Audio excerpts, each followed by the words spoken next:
Restream. Chris Ransom, Joseph Potter's here with me.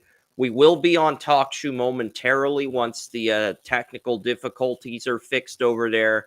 But for now, we're only on Restream. And we've got a fun show coming up for you today. Kicker rankings. We will have the kicker rankings updated. Top 5 kickers in the draft. Also going to have I did move one kick. I did reveal the kickers by accident last week's show, but I did take one kicker out of the rankings just a few minutes ago because I wasn't impressed with the criteria that kicker had. We'll also have some MLS free agent signings, an MLB move. I'll tell you about the game I'm going to in a few weeks. There's a college hockey game I'm going to in 3 weeks from today. I will tell you about that later in the show. So a lot of good stuff coming up. And the first NBA trade also took place last week. So let's start with the kicker rankings, Joey. This is tough, but I've got Stanford's Joshua Carty as my kicker 1. Tough race between him and Missouri's Harrison Mevis for the top spot. But Carty, for me, he's been making 63-yard field goals since he was in high school, and he can make a field goal. I think his long distance is 67 yards. So I think the fact that he's been more accurate than Harrison Mevis, I ended up going with Carty over Mevis in a landslide. But I think all of the top 3 kickers in this draft are draftable. And then with the 4 kickers, 4 and 5, it just comes down, is there a team that's going to have a need for a kicker later in the draft? But Carty and Mevis, I have 4th round grades on both. Well, I have a 4th on Carty, but I have a 5th on Harrison Mevis and a 5th on Alabama's Will Reichard. But I think these are the top 3 kickers in the class. Carty, an underclassman. Harrison Mevis made a 60-yard field goal, game-winning field goal against Kansas State. I think he could have made a 65-yard field goal against Ohio State, but Missouri got a delay of game penalty in the Cotton Bowl. And then you look at Will Reichard. He made some nice field goals in the Alabama-Michigan playoff game. And Mevis has a Shrine Bowl invite. He's accepted. And Reichard is a Senior Bowl invite. He's accepted. So both of those kickers are going to all-star games.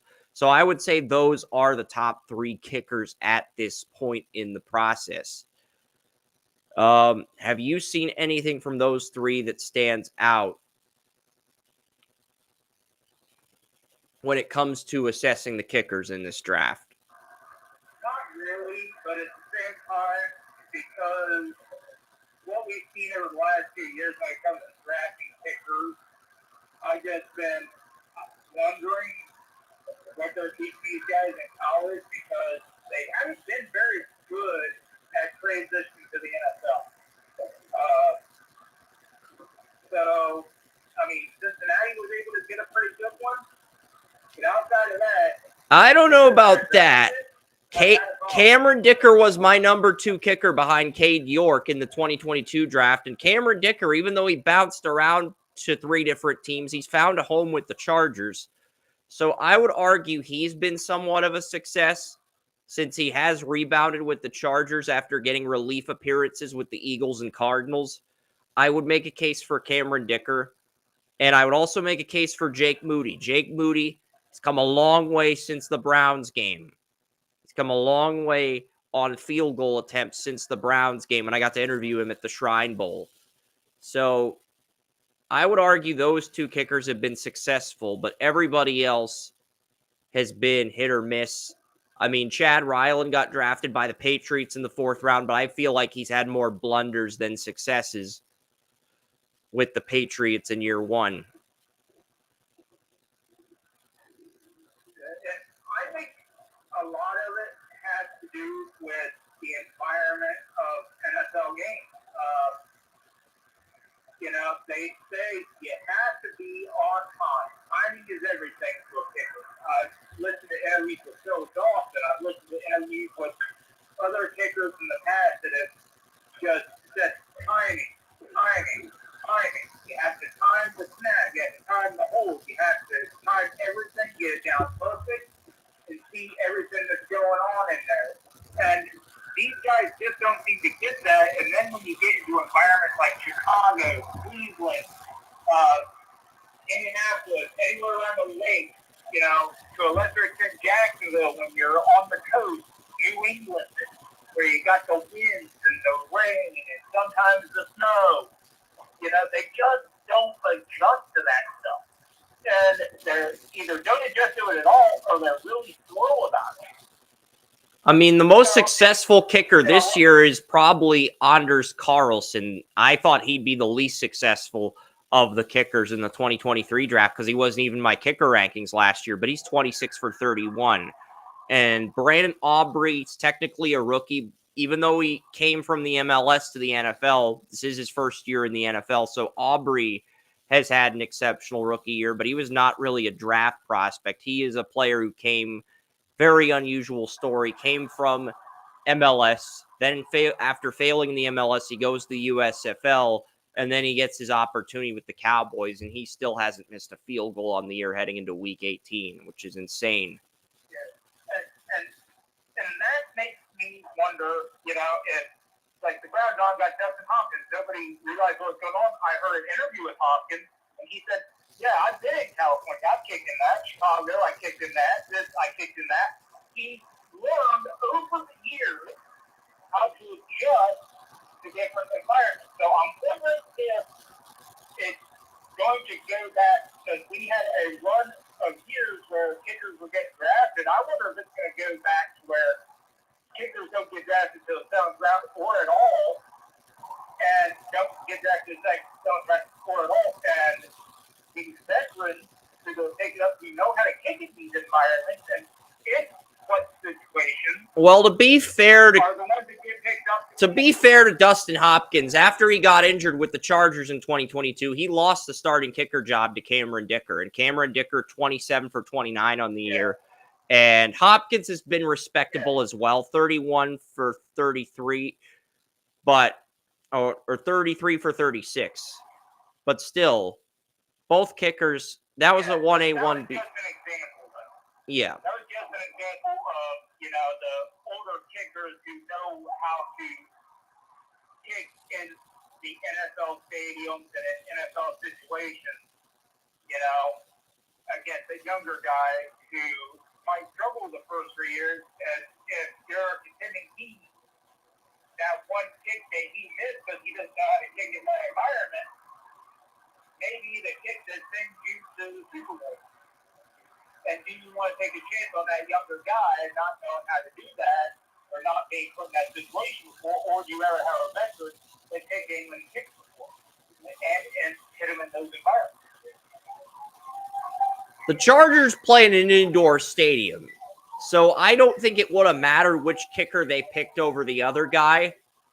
Whereas with the Browns, you can make the argument that Cameron Dicker probably doesn't have the same success Hopkins would have had this year. You can definitely make that argument. But on the flip side, I would argue that Dicker has been more successful with the Chargers. About kicking in those high-wind environments, and he used Cleveland as an example of that, was that he had to look at, he found a flag up on a pole. And every day for years, when he was kicking, he would look at that flag and see which way it was blowing and how hard it was blowing to learn how to adjust what he was going to do with his kick. And those are little things that a young guy isn't going to know unless they stumble upon it. It's like, so look at that flag that's supposed to that's on that side of the field, and see which way it blows, how strong it's blowing, and adjust accordingly. And I think it's just little things like that these young guys need to learn. And the problem is, they usually come in and take the job for the older guys that know this, so there's nobody to tell them, hey, look at this freaking flag up here, dude. This will tell you what you have to do to make kick feel. And that's, so, I mean, it's rough for kickers coming in. And I think that's the point I'm trying to make. It's rough for kickers coming into those environments, and they don't have the experience in those types of stadiums and in those kind of places, especially for ones on conditions and everything like that. So him coming in for that cold to really be successful in those environments. You know what I mean? Yeah. Because it really does, the more I research it, the more it does really look like an art form than it is a physical task. Yeah. And the Patriots ended up trading Nick Folk to the Titans because they were impressed with Chad Ryland. So I'm just looking at these top three kickers: Cardi, Mevis, Will Reichard. What are the best fits for each of these teams as far as where they could end up? I'm looking at, I think the AFC North is good at kicker right now. I don't think any AFC North teams need upgrades at the position. Tucker, you have Hopkins, you have Evan McPherson and Chris Boswell. I think all of those teams are good at the position. I like McManus. I like Fairbairn. Matt Gay is the Colts kicker and Nick Folks the Titans kicker. If he comes back, I don't think any of the AFC South teams would need kicker upgrades at the moment either. Tyler Bass, Greg Zuerlein, if he comes back for another year, I think the AFC East is square in that department. Will Lutz, good Sean Payton kicker, familiar with the system. I think you could upgrade over Will Lutz if you just choose to move on from him, but that's a coin flip decision. You may want Will Lutz simply based on the familiarity and with Payton's with Sean Payton and because the environment you're in Denver, Colorado. So I could see that. And then Butker, Cameron Dicker, Daniel Carlson. I could see why there wouldn't be any AFC teams in the market to draft a kicker. The Bears have Cairo Santos. The Vikings have Greg Joseph. The Packers have Anders Carlson. The Lions cut Riley Patterson and signed Michael Bagley, and the Browns are currently starting Patterson because of the Lions' screw-up. So I think the Lions may be the first team in the market for a kicker this offseason. And then you've got the NFC South. You've got Young Ho Koo, Eddie Pinero, Chase McLaughlin, and Blake Grupe. And Blake Grupe, as an undrafted free agent out of Arkansas State, he's done well. I would argue Eddie Pinero is probably the one kicker outside of Michael Bagley that you definitely need to upgrade short term. I mean, the Giants are getting Graham Gano back from an injury. You know, something that really surprised me was when the Browns announced they got Riley Patterson. I was like, Riley Patterson was available. I kicked several times and he's really good. He's going to strong leg. I would have thought the Lions wouldn't be smart enough not to cut him. I'm surprised. He was making 80% of his field goals and 90% of his extra points. Kickers who make 80% of those field goals and 90% of their extra points are usually not on the market. So that's why I was kind of surprised. an extra point now is a 35-yard field goal. 25 or 35-yard field goal. So it's like, it's not a cheap shot like it used to be. So, I mean, to have somebody make a high percentage of extra points like that and field goals, that's not even one on the market. So I was surprised that Detroit let it go and the Browns picked it up because that type of thing just happened.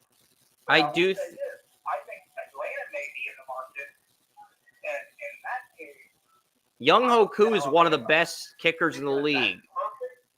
Young Ho Koo is one of the best kickers in the league. I don't think they're going to be replacing him anytime soon. Yeah, 31 for 36 on field goals. You're talking about the the Lions let Riley Patterson go. The Lions, not the Falcons, Joey. The Lions. You're getting your teams mixed up. The Lions had Riley Patterson. They let him go and replaced him with Bagley. The Falcons had Young Ho Koo. You said Atlanta. It's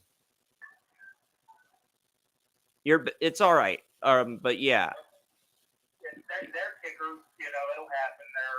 The Lions are the one team that needs a kicker upgrade. I think you can make a case that the Panthers could upgrade over Eddie Pinero. So that's two teams.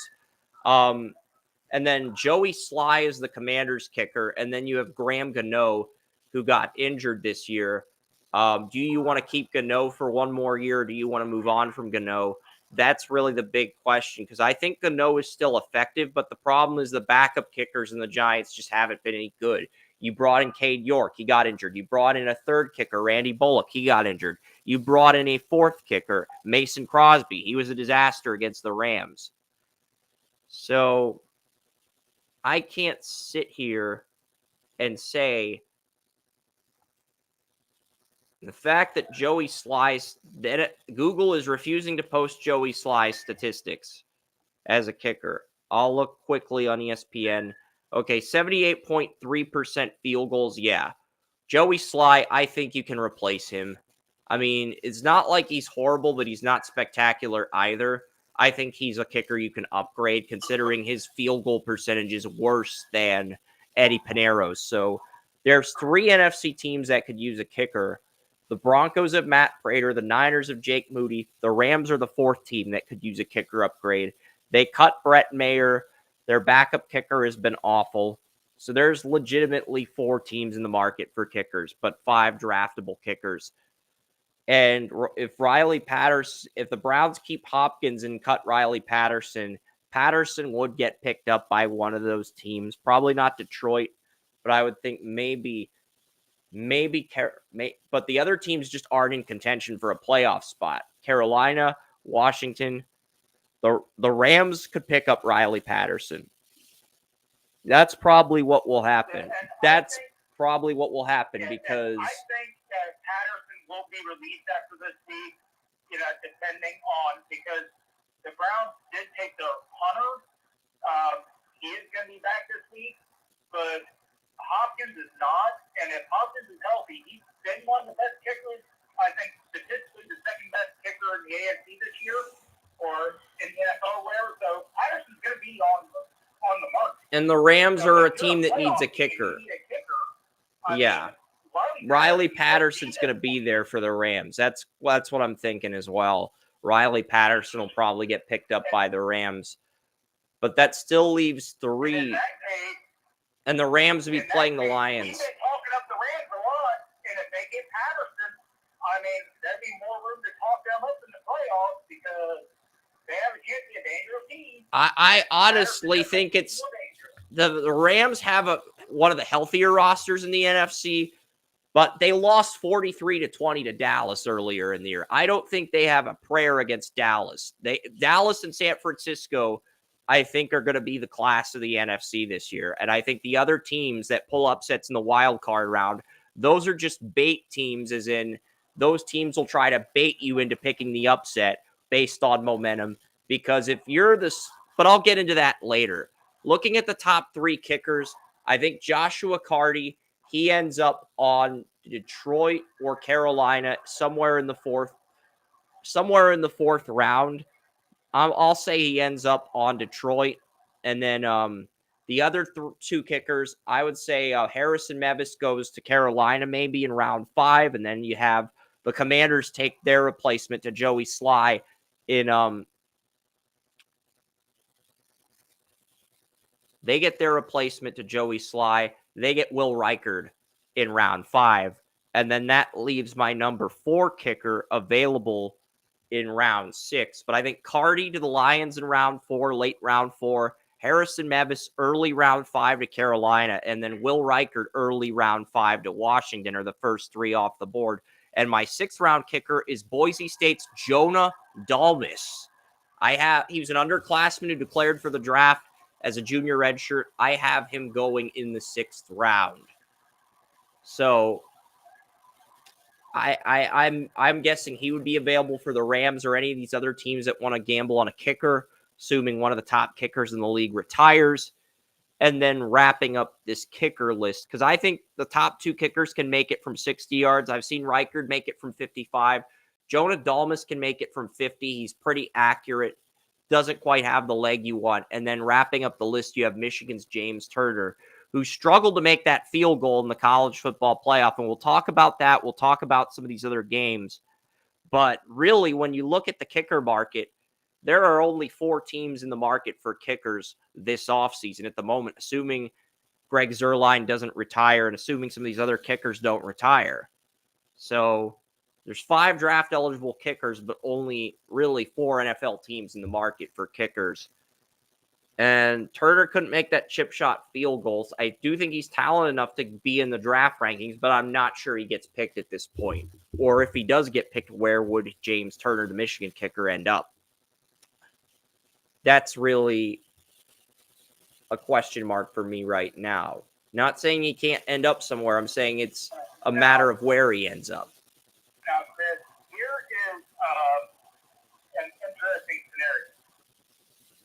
Say one of these kickers that are about to hit the market, by playoff time or after the playoffs, makes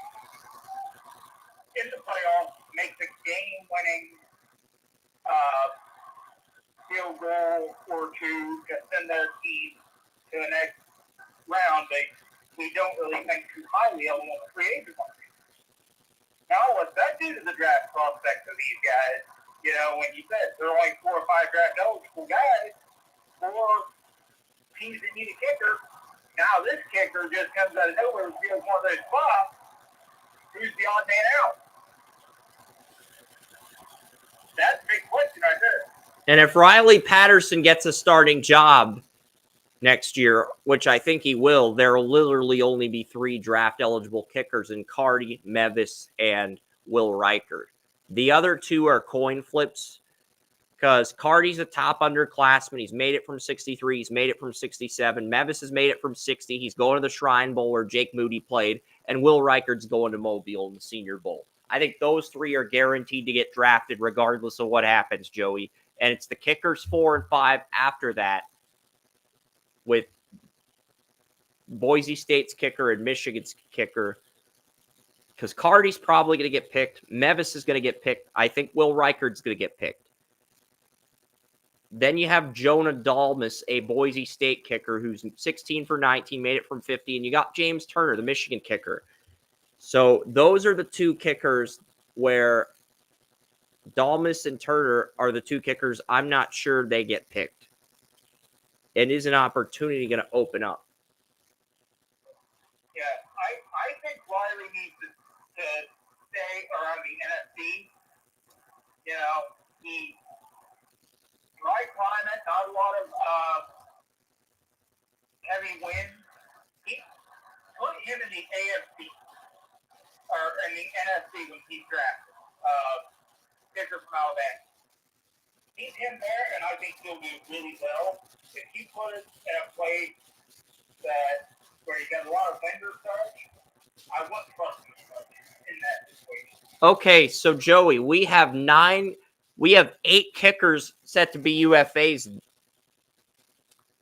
Kaimi Fairbairn, Will Lutz, Greg Zuerlein, Nick Folk of the Titans, Greg Joseph of the Vikings, Brandon McManus of the Jaguars, Joey Sly of the Commanders, Chase McLaughlin of the Buccaneers are the 8. And then if Riley Patterson becomes a UFA after this season, that would be 9 kickers set to hit the open market, along with the 5 kickers in this draft.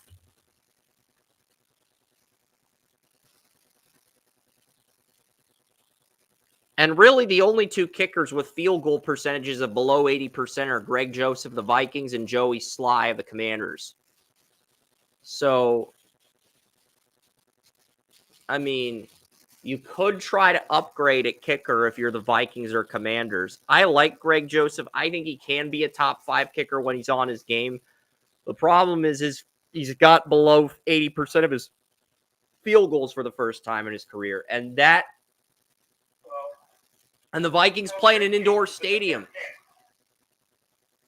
Greg Joseph has a really nice leg, but he's a hit or miss. He's on his game, he's one of the best kickers in the NFL. If he's not 100% zoned in, he's just upgradable. So, I mean, he is not amazing, but I like the way he's matured, and he has gotten better since his rookie year. So he's always had the leg. He's got the leg to do it.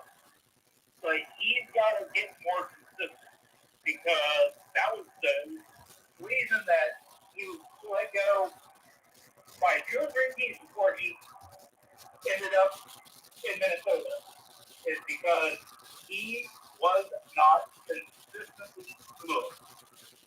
he had moments of greatness where we said, that's the guy that's going to be one of the best kickers in the NFL. And he had moments where it's like, what the heck was that?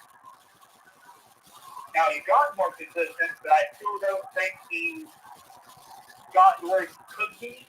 So I think if you want a kicker that's good but upgradable, right now you get Joseph, but if you want a guy who still has potential to be one of the best in the NFL, you get Joseph. But if you are a team making a deep playoff push next year, Joshua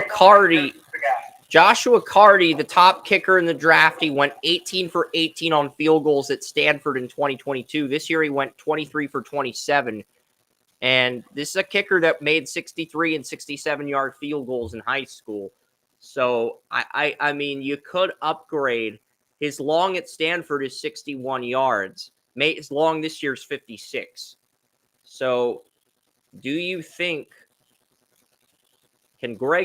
what is Greg Joseph's field goal attempt from that distance? That's what I'm looking up, because I think if you're the Vikings, you have to enter the conversation of maybe drafting a kicker if Joseph's not the guy for you.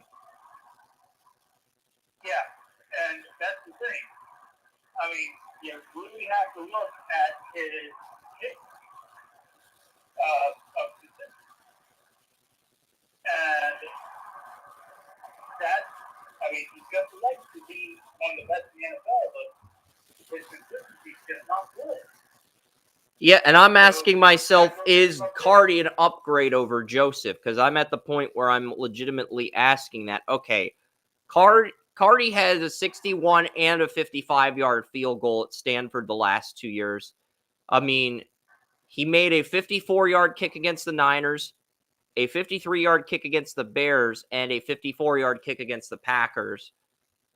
But he has not made anything above 54 yards this year. Like that, I think he makes one 50-plus yards field goal. He's made 54. He hasn't made anything above 55 this year. And you've got the Stanford kicker coming off 2 seasons with 61 and 56-yard field goals. And the Vikings, and he made 61-yarder last year. So this feels like hit or miss if you draft Carty to replace Joseph. It doesn't feel like a sure thing. I think there's a good chance it's an upgrade, but at the same time, it does feel like it's hit or miss with how close Joseph is to Carty from a distance standpoint with the career long. And that's the thing. If you replace Joseph, you have to be able to upgrade him.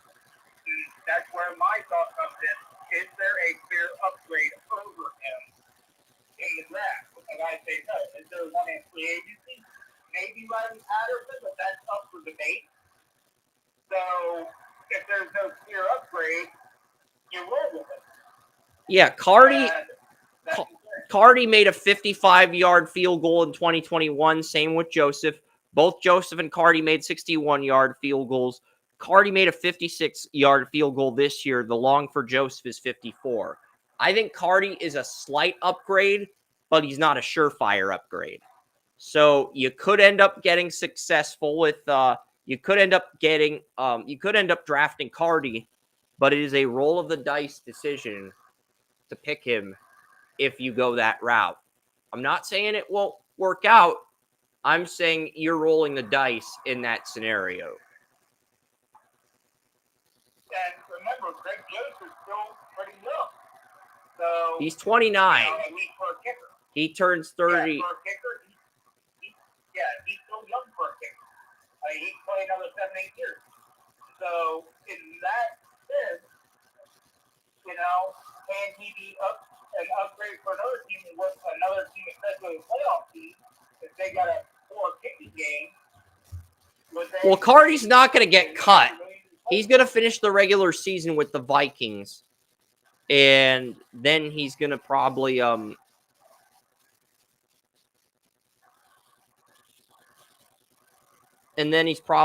to either get re-signed by Minnesota, or I think he would get replaced by Carty, because Carty's the one kicker who may be a replacement. maybe an upgrade at kicker in the draft over computer science major, also the founder of his high school's ping pong club. So yeah, good resume. There is honor roll student. So there's a lot. Brother's a state champion in soccer and world champion for robotics. So yeah, Cardi's resume, pretty good resume for a kicker. But yeah, I think the market for kickers, this is going to be a fun conversation the coming weeks with the kickers in this draft class. Because I think there's at least 3 draftable kickers in Cardi, Mevis, and Will Reichard. It is those last 2. Are those 2 going to get picked, or are those 2 going to go somewhere as UDFAs? Because I think Mevis, Reichard, and Cardi all get picked. Jonah Dalmas and I just realized something, Chris. James Turner are the Will 2. Riker, his parents must have been Trekkies. Commander Riker from Star Trek named Will Riker. Yeah, that's funny. Just throwing it out there. Yeah. But Joshua Cardi, Harrison Mevis, Riker have to be the top 3 kickers. Will Reichard, those have to be the top 3 kickers. I think those 3 are getting drafted. But can Jonah Dalmas or James Turner, the Michigan kicker who missed that chip shot against Alabama, can either one of those guys generate enough buzz to get drafted? That is really what I'm looking at right now. All right. I wonder if they call Will Riker number 1. I will look up Will Reichard's. Your name number 1. We need a pick number 1. I think Will Reichard's jersey number is, in fact, number 1. No, it's 16. But if you erase the 16 off the jersey, it would be 1. Chris, I'll get for you're not a trick. Number 1, Commander Will Riker at Star Trek The Next Generation was the first officer and Captain Kirk Halton, number 1. Joey, are the kickers so boring and mundane to you that you have to bring up Star Trek references for comic relief? I mean, I know it's not a very exciting. Yeah. You think it's bad now? A kicker with the exact same name as Star Trek, and that's more interesting than the actual kickers themselves. I don't know if I'd go there. I mean, next week we're going to be delaying the. Next week, we're going to be opening up with the punter rankings. So next Saturday, you'll get to hear us break down the punters. So all the thoughts Joey has on the Browns, Jaguars, he wants to just let out at the beginning of the show, those thoughts are going to get put on hold with the punter rankings next week. There's only 5 punters. Well, that really depends. Because, remember, I've got tickets to the game. So if it's on Saturday, depending on what time it is, who knows if I'll be on or who knows how long I'll be on. I'm saying if we do a podcast next Saturday, you are probably going to be off the call by 2 p.m. at the latest, especially if it's a 4 p.m. game. That's what I'm saying. You know, like, You think it'll be a 4 p.m. game? if it's a 4 p.m. game, you'll be off the call by 2 p.m. at the latest. At the latest, Yeah, you'll I'll be be. off earlier, but I'll still be there. And you'll be able to hear my really bad puns on punters in this set. Yeah, but the punters, we'll open up with the punters at like 10 a.m. We'll try to knock that out quicker than we did with the kickers. And then we'll just break down the playoff games. Because there's only 6. There's 6 playoff games, but we try to give away our playoff predictions for each round. And while Joey's going to that, in 3 weeks, I'll be going to the Boston University Boston College hockey game, which features Macklin celebrating the number 1 pick in this year's NHL draft. My brother and I are going to scout him in 3 weeks from today. I am very pumped about that personally. Also, it's Boston College is number 1 in the top 25 for college hockey. Boston University is number 2. So if both Boston College and Boston University win out from now until 3 weeks from now, it'll be number 1 versus number 2. So not only will I be at this game in person with the number 1 pick in the NHL draft, it'll be number 1 versus number 2. And before Black Friday, you could get 2 tickets for $72 each. I think in December when I got the tickets, they were $92 each. I think they're probably $160, $180 now, Joey, especially with both teams being ranked number 1 and number 2 in the polls. I would think the ticket prices for that game have gone up since I purchased them. Yeah, that's ticket prices for any type of game like that in sports right now are just stupid. It's like the tickets I bought to if the Jaguars win this weekend, the Jaguars Browns game were $220 each, but they tacked on an extra fee through Ticketmaster just because, I guess, that's usually not there. So it ended up coming to almost $600 for 2 tickets. It's just a fee. You know, they just tacked on extra fees. They're only $38 on frickin' SeatGeek. Ticketmaster charged me like $92 for 2 tickets. Frickin' Ticketmaster. I'm sure the ticket prices have gone up on Ticketmaster. I just want to check for comparison purposes and see what they are. Just see what the prices are compared to when I purchased the tickets. I'm not going to screen share this to the live stream because, I just want to see what the prices are from.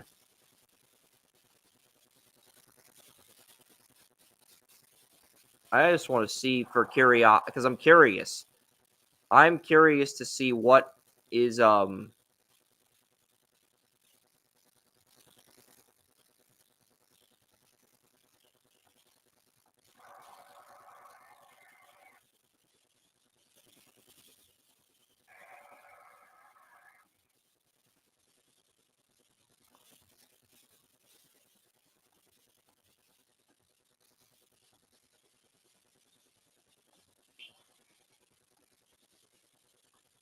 wow, I guess according to Ticketmaster, tickets for this game have already been sold out. Okay. I'm glad I got my tickets. Games like that, like I had to get retail tickets. So, so I'm going to have to go to the ticket booth and all that stuff. It's going to cost more time. But, I got retail tickets, and there's usually some type of retail tickets, even if everything else is sold out. So that's well, it's number 1 versus number 2. I didn't think these would be the number 1 and number 2 teams in the country, Joey, when I bought the tickets. I was just thinking, oh, Macklin Celebrini. I told you about him earlier this week. I texted you some of the photos. He's averaging more points per game than McDavid and Crosby for Canada and the World Juniors this year. It's crazy that he's averaging that much. But the goalie on Boston College is the goalie I told you about last year, Jacob Fowler. He is 16-3-1 as a starter, 2.25 goals against average, and NHL teams let him fall to the 3rd round because they thought he was too small at 6'2". They're like, he's not 6'5". He's not tall enough to be a goalie. Meanwhile, Michael Hrabal, the 6'5" goalie that all these scouts raved about, he still looks pretty raw. He does not look like he's even close to being ready for the NHL. And the goalie I like, Fowler, looks like he could be ready for the NHL by next spring after his sophomore year. He's on the similar development path as Devin Levi, but at the same time, you don't want to rush him up either. So, that's great for Montreal, and that's great for Fowler, but, I'm kind of surprised that, so many teams missed. They missed that bad because Fowler's stats were exceptional for a USHL goalie, but NHL team, Montreal got him in the 3rd round because the other NHL teams were thinking, oh, he's only 6'2". He's not 6'5", even though the tape is good and the production is there. So, it's interesting because Macklin Celebrini, this is probably going to be, it was this game or the Beanpot, and I figured this game would be easier. And if both teams keep winning, then that game is going to be a lot of fun in a few weeks. But yeah, next Saturday, we will have the punter rankings and we will go through the playoff matchups because I'm pretty certain the reason I think the Jaguars-Browns game will be the first game at 4 p.m. is because they usually the first on Sunday. on Saturday. Usually the first playoff game, Joey, that is decided is the scheduled in. It's not always the case, but it's usually the case. And since the Jaguars are playing the Titans at 1 p.m., we will know who's playing the Browns by 4:25 on Sunday, meaning the schedule makers might say, you know what, let's pencil that in as the first game for the wild card weekend. Yeah, a lot of times, what I'll see is they won't put anything up to like 11 o'clock definitive, but sometimes they'll go ahead and say, oh, this team is going to be playing this team. It's the matchup already set. Say if the Jaguars win, they'll already have the number. Since the Browns already said, they'll already say the winner of the AFC South is going to play the Browns, but they won't announce it until after the game. And in this case, it will be the Jags. And I think that's also maybe the case for the Rams game, where they'll wait to see who the Rams are actually going to play. Then they're going to announce it directly after that game. Well, here's the thing, Joey. Does that make sense? Yes. NBC is getting 3 wild card games this year, 2 on their cable network and 1 on Peacock. I'm almost certain the Lions are getting one of those 2 wild card games on Saturday because the Lions, if the Packers win and the Rams lose, the Lions would play the Packers. If the Rams win against the Niners, then the Lions would play the Rams. Either one of those is a moneymaker for NBC. So I'm fairly certain one of those games will air on NBC and the other game will air on Peacock between the Browns and Jaguars, most likely. I mean, it's either... I think the matchups this year are going to be pretty good, so I'm interested to see... I'm fairly certain the Chiefs are going to get... the Sunday night game. Saturday games, and they have the Sunday night game. And if the Bills beat the Dolphins, it'll be the Dolphins and the Chiefs. And if the Bills lose, but the Steelers lose, then the Bills will be the 7 seed. They'll play Miami. I think in that scenario, they'd probably put that game. No, they would put that game on CBS because Bills, Dolphins, and Miami's already airing this week on NBC. They're not going to air the same game 2 weeks in a row. They're just not.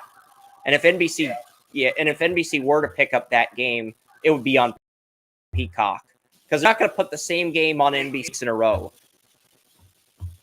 The only way I would see that happening would be if the season series was split and they're like, oh, because then they can tell the story, oh, it is the tiebreaker for the season series.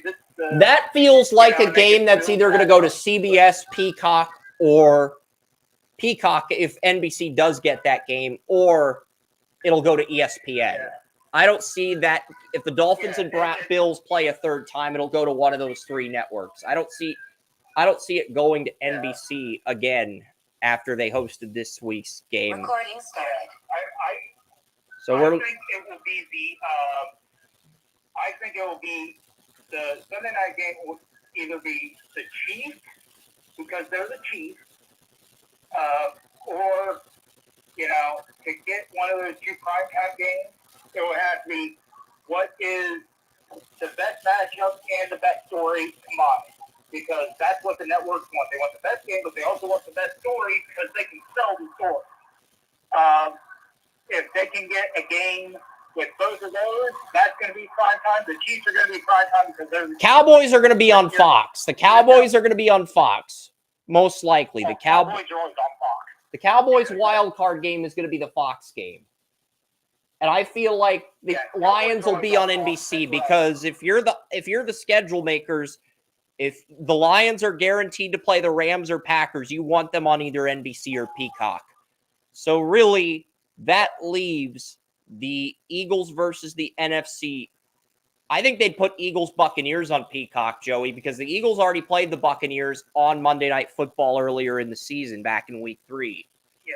So that would be the Peacock game, which means in that scenario, the Jaguars-Browns game would get pushed to Monday night or Sunday afternoon. Interesting. So the more you talk about the scenarios, because I've been over the scenarios, you've been over the scenarios, we talk about the scenarios.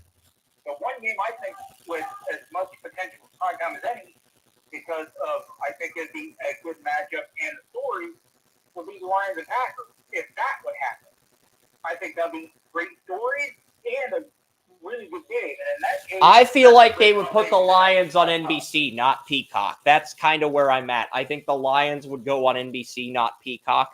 I think the Peacock game will either be the Browns-Jaguars game or the NFC South winner versus the 5 seed. Because if the Buccaneers were to lose to Carolina and the Saints won the division or the Falcons won the division, you'd have that playoff game and you could air it on Peacock and just get it out of the way. Yeah, that's true too. And as people are listening to it, I think that illustrates just how many scenarios are left and these are conversations that networks are going to be going through with the NFL. And if the Buccaneers win, I guarantee you that's going on Peacock. If it's the Saints or Falcons, they could move that to Monday night. But I think if it's the Buccaneers that win the division outright, which there's a good chance it's the Buccaneers right now, Joey. If the Buccaneers win the NFC South, I think that game gets moved to Peacock because you've already had Eagles-Buccaneers on ESPN back in Week 3, and ESPN does not want to air the same game again. So, ESPN is a lot more stringent with stuff like that than the other networks are. Yet the other networks are just like, give us the biggest rating. ESPN's like, we're going to get the ratings regardless. So, we don't want to see the same thing over and over again. So, I mean, ESPN's a little more picky on that, and I would love to be a fly at the wall this year when it comes to these networks and the NFL in there negotiating games, because I think it's just going to. I think the Lions game is going to be the 4:30 game on NBC. I think the Lions game will be the 4:30 game on Saturday. I'm calling my shot right now. I think the Lions game will be the 4:30 game. Lions haven't hosted a playoff game in 31 years. It just makes too much logistical sense. You're guaranteed a good story either way, because if the Packers win and the 49ers win, it's Lions-Green Bay on NBC. If the Rams will beat the 49ers, the Packers would head to Dallas. If they beat the Bears, and the Rams would head to Detroit. So you're guaranteed that good story with the Lions either way. So I would think that's the 4:30 game for Saturday. I think that's already been predetermined. They could put that on at 8:30, but if they put that on 8:30, it'll be on Peacock. It won't be available to the general public, and I feel like NBC's compassionate enough to put that game on their regular cable network and make it available to the general public.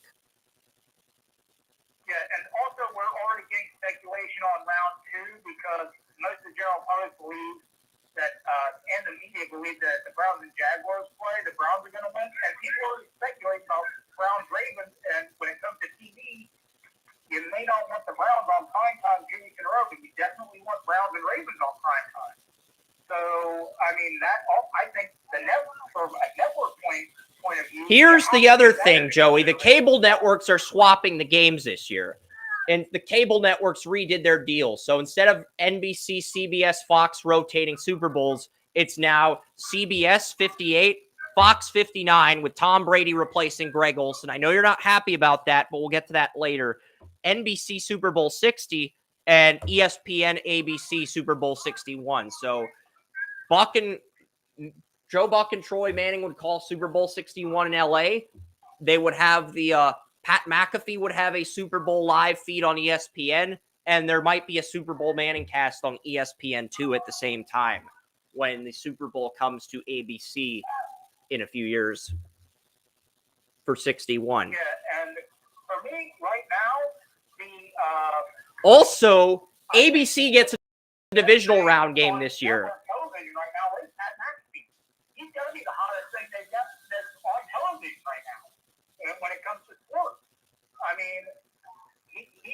amazing. I watch pregame shows now just because, whenever I get a chance, just because Pat McAfee's on, and whenever they ask him a question or have him do an interview, it's some of the most interesting stuff you'll see. Exactly. And you look at the divisional round, usually ABC, ESPN only gets one playoff game. That is changing this year too, Joey. CBS, Fox, NBC, and ABC are all getting one divisional round game this year. So there's a lot of changes coming to the NFL playoffs. Also, the AFC title game usually starts at 3:30. That is starting at 4:30 for the first time this year, Joey. So the AFC title will not start until 4:30. The NFC title will not start until 8:15. So, and you know something? They're going to hate me at work because if the Browns are not in prime time, depending on the matchup, I might not be there for the next few weeks. Depending. Because here's a stat for you that I think is going to determine a few of these games on television. This is the first time in 70 years that the Browns and Lions have both made the playoffs and both have 10-plus wins. So that may determine a couple of these games, especially if the Browns and Lions both win this week, or not this weekend, but next weekend. So, that's something to look at too, because they're going to play that up, and the history between those two teams and being in the playoffs, they're going to play that up so freaking much, we're going to get sick of it. So that's another narrative and a wild season worth of stories this year for the network to consider. yeah, and I'm starting to think, they might give the Cowboys, if the goal is to get the Cowboys to the NFC, get the Cowboys to the Super Bowl, they might have the Cowboys divisional round game on a Saturday right after they played the wild card game on a Sunday. So they get that 6-day week, but if they win, they get 8 days after that. So it sort of evens out. Niners would probably play. I'm just trying to think how they would. I'm thinking here's what they would do. Because if the Rams knock out the Lions, then you're looking at a Rams 49ers divisional round game as well as a Browns Ravens divisional round game. And in that scenario, you'd be looking at NBC would probably take the Chiefs playoff game against the Dolphins or Bills, whoever wins the AFC East. That would be the Saturday night game. They would make the Cowboys game against the Lions, or the Cowboys against the NFC South winner, or the Cowboys against the Eagles, the 4:30 game. And then I think they would put the other games, Browns, Ravens, on a Sunday at 1 or 4:30. Yeah, I think it's 4:30 and 8:15 this year for the wild card divisional round and the conference title games. Because back in 2001, 2002, the AFC title started at noon. When Tom Brady got injured and Bledsoe came in, I think the AFC title started at noon Eastern, and then they had the NFC title at like 3:30. Yeah, it was noon and 4:30. It was noon and 4:30. No, I think it was noon and 3:30 actually. But regardless, 3:30. Yeah, it was noon and 3:30. Then they made it 3:30 and 6:30, and now it's going to be 4:30 and 8:15. So this is like the third time they've done that time change. But to be fair to the cable companies, they haven't made a time change to the AFC or NFC title in over 20 years. Now, here's an interesting thought. How many people would get nauseous if the Cowboys, who have not been to the Super Bowl since like 93, played the Lions in the NFC Championship game? That won't happen because that won't happen because the Niners are guaranteed the 1 seed. Dallas is the 2 seed. If they beat the Commanders, and the Lions would be the 3 seed. So the Lions would have to go to Dallas. But, that would be the only more nausea-inducing scenario I could see would be the Browns and Lions in the Super Bowl. When it comes to story, they would. It's not about the story. I don't care about the storyline as much as you do. As long as two teams with good depth charts. Care about the storyline, but who does care about the storyline? The network. The network care about the storyline. The stories bring ratings, and ratings bring money. So the networks care about the story.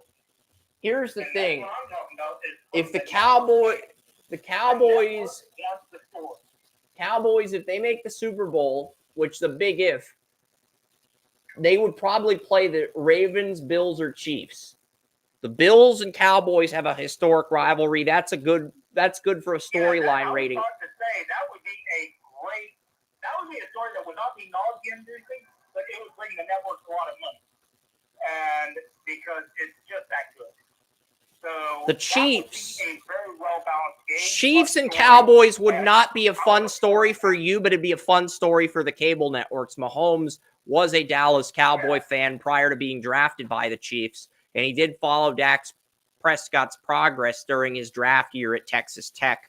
Also, the Chiefs used to beat the Dallas Texans, so, storylines.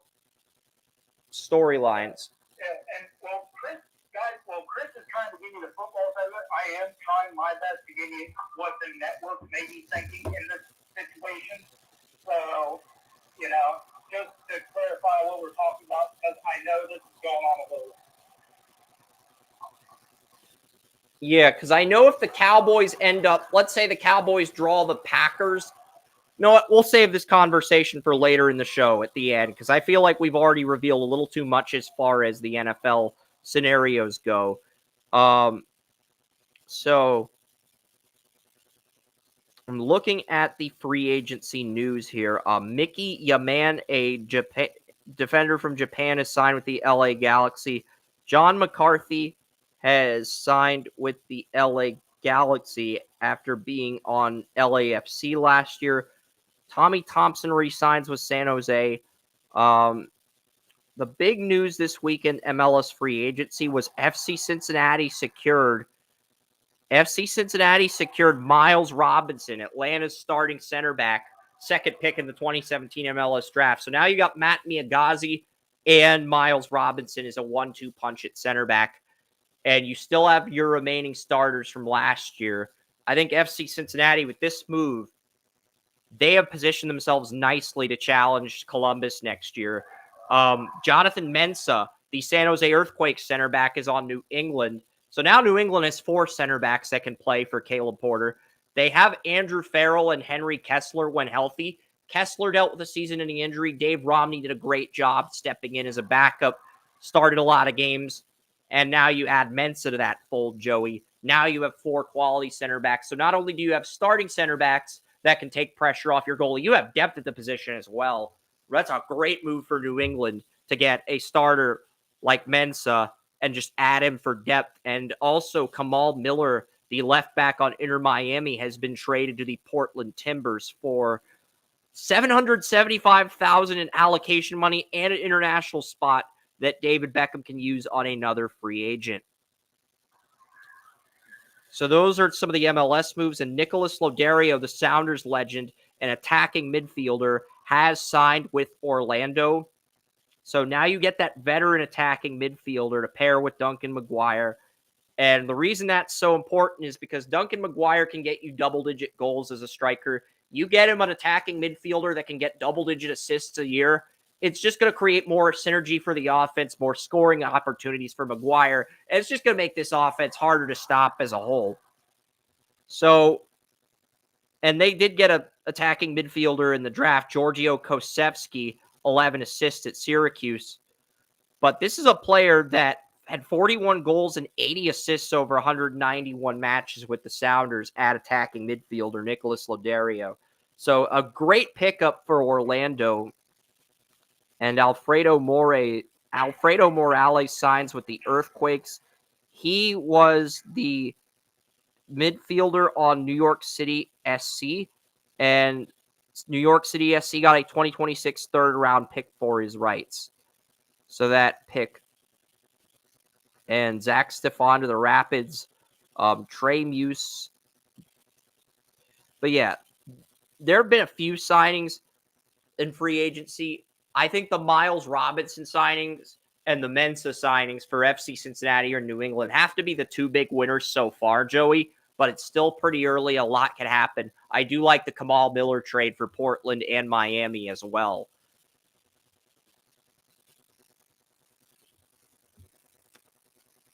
Because there was a point where Brandon Aubrey coming out of Notre Dame was graded higher on my draft board than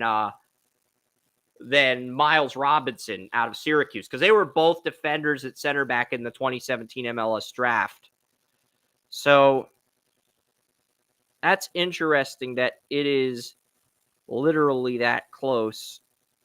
It was literally that close at one point. The Giants traded for Seattle Mariners pitcher Robbie Ray, who won the 2022 Cy Young. But there have been a lot of moves in free agency for the MLB. Jordan Montgomery is a free agent. The Rangers are viewed as his first choice, but if they don't get him back, it's going to be interesting. I've got 26 write-ups in my MLB mock draft finished. I'm not going to go over all those write-ups today. I think after the top 6, it gets significantly less interesting. But before we pivot into the NBA trade that happened, there was a team. The Braves also got Chris Sale, but there is a team, Joey, that has every MLB player under contract until 2027. Every batter, every starting pitcher, every bullpen pitcher under contract for the next 3 years. This team didn't make the playoffs, and they're not picking in the top 10 of the MLB draft. You want to take a guess at who this team is? They also have a World Series manager, too, on top of that, in addition to having every bullpen arm, starting pitcher, and batter under contract for the next 3 seasons, Joey. You want to take a guess at who this team is before I reveal it?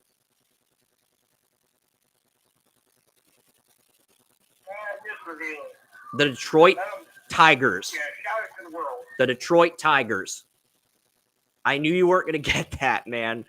So the Tigers are the only team that has every batter, starting pitcher, and bullpen arm under contract for the next 3 seasons. And their manager's AJ Hinch, who is part of the Astros 2017 World Series team and the Astros 2019 World Series team before he got fired from the sign stealing scandal. And Dusty Baker retired. So, really, all the Detroit Tigers have to do is blossom. And I think they'll be okay. And yeah, right now, the Guardians have the 10th lowest odds to win the World Series. The Tigers have the 9th lowest odds. So if you bet $10 on the Tigers to win the World Series, that's a $610 payout. And you only lose $10 if you're wrong. The Guardians, it'd be a $560 payout with the Guardians at plus 550 to win the World Series. So both of those are great underdog bets. Now, if you could find a friendlier bet where you're betting on the Guardians or Tigers to win the division, I'd probably take that instead. But I think the American League is going to be a little bit more wide open this year. Right now, I've got the Tigers at 1, the Yankees at 2, I've got the Astros at 3, the Orioles at 4, the Blue Jays at 5, and I've got the Guardians at 6. That's my top 6 at the moment, but that can change. I mean, the Rangers, I think Scherzer's going to retire, and Jordan Montgomery's still a free agent. So that's the big reason I'm down on the Rangers right now. That can change. If Montgomery comes back to Texas, that can clearly change because Eovaldi is still there, but they're not going to have DeGrom back until July. So that's really what I'm looking at when it comes to these MLB free agency moves. But yeah, Boston University, Boston College, number 1 versus number 2. I think that is going to be a fun game. Oh yeah, there was a trade that happened last week in the NBA. After the podcast ended last Saturday, there was a big trade in the NBA. The Toronto Raptors traded. Okay, the Cavs waived Ricky Rubio, but that's not the big trade that happened. So here's what happened, Joey. The Knicks acquired OJ Anunoby, the star shooting guard / small forward from Toronto, along with Precious Achiuwa, Malachi Flynn. But they traded Emmanuel Quickley, their point guard, and R.J. Barrett, your favorite player from the 2019 NBA draft, to Toronto. And I would not have traded R.J. Barrett personally. I think that's a bad decision by the Knicks because the Knicks have everything you want in a starting five except a center. I think if they were just a little bit more patient and got a quality center and trusted the process, I think things would work out. But they trade their point guard and they trade their wing player in R.J. Barrett to get OJ Anunoby. I don't think that was the correct decision, but, you know, it is a big trade. It's the first big trade of the NBA season. And OJ Anunoby's averaging 14.9 points per game, 4.1 rebounds, 2.5 assists. He's 26 years old. RJ Barrett, I think RJ Barrett's only 21. He's 23. He was 19 when he was drafted. But Barrett is averaging 18 points a game, 4.5 rebounds, 2.4 assists. And he is officially 3 years younger than Anunoby. So I really don't understand the process in trading him to Toronto. Can you figure this out, Joey? Because I cannot for the life of me figure out why the Knicks would trade Barrett away. Yeah, you have to understand it. All you have to do is understand the Knicks organization. Okay? They had a great run when they had Hall of Fame talent in the 70s. They had a very good run in the late 80s, early 90s, but they had Patrick Ewing, the Hall of Fame center, under the green team. Without that big Hall of Famer to cover up the deficiencies, they had one run, which is probably one of the most inspiring runs in the history of the NBA playoffs. Okay? And it ended up with them being in the NBA Finals at the number 8 seed against all odds. They're not a confident organization. Every 20 years or so, they fall into it's almost like they stumble headfirst into a cave and end up with a Hall of Fame runner. And that's the only time they were competitive. And that is exactly what is going on here. So when you say you can't understand it, just understand the Knicks organization. An organization that's confident that ends up with falling down and the faces and cake. I can't understand trading away a 23-year-old that averages 18 points a game for a 26-year-old that's only averaging 14.5 points a game. I don't get it. What the hell are you guys doing? This is not a move either Joey or us or myself would make. Well, RJ Barrett's 4-year, $107 million contract extension in August of 2022 is considered toxic by some front office executives. It's like, you know, that's what makes me wonder why these. But they're willing to pay Anunoby $224 million because OJ Anunoby's in a contract year and he's going to be worth up to $224 million. So they're willing to move Barrett, who's only making $107 million over 4 years, for another guy who's averaging less points a game, is older, and is going to command more money when he becomes a RFA. Now, to be fair to Barrett, he would probably command somewhere near 230, 240, 250 million when he becomes a UFA in 2026 or 2027. But at the same time, it's like, still. The only way I can understand it would be to remember that Donovan Mitchell wants to go to New York. That's all he's doing this year is auditioning for the Knicks. And they're trying to free up cap space for him. But then, like you said, the guy they traded for cost more, but RJ Barrett would cost more in the long run. Yeah. That's the only thing I can think of is keeping down the long-term cost so they can sign a guy who's not going to turn your franchise around because the Knicks are going to find someone to screw it up, even with him. That's just their history. That's what they do. So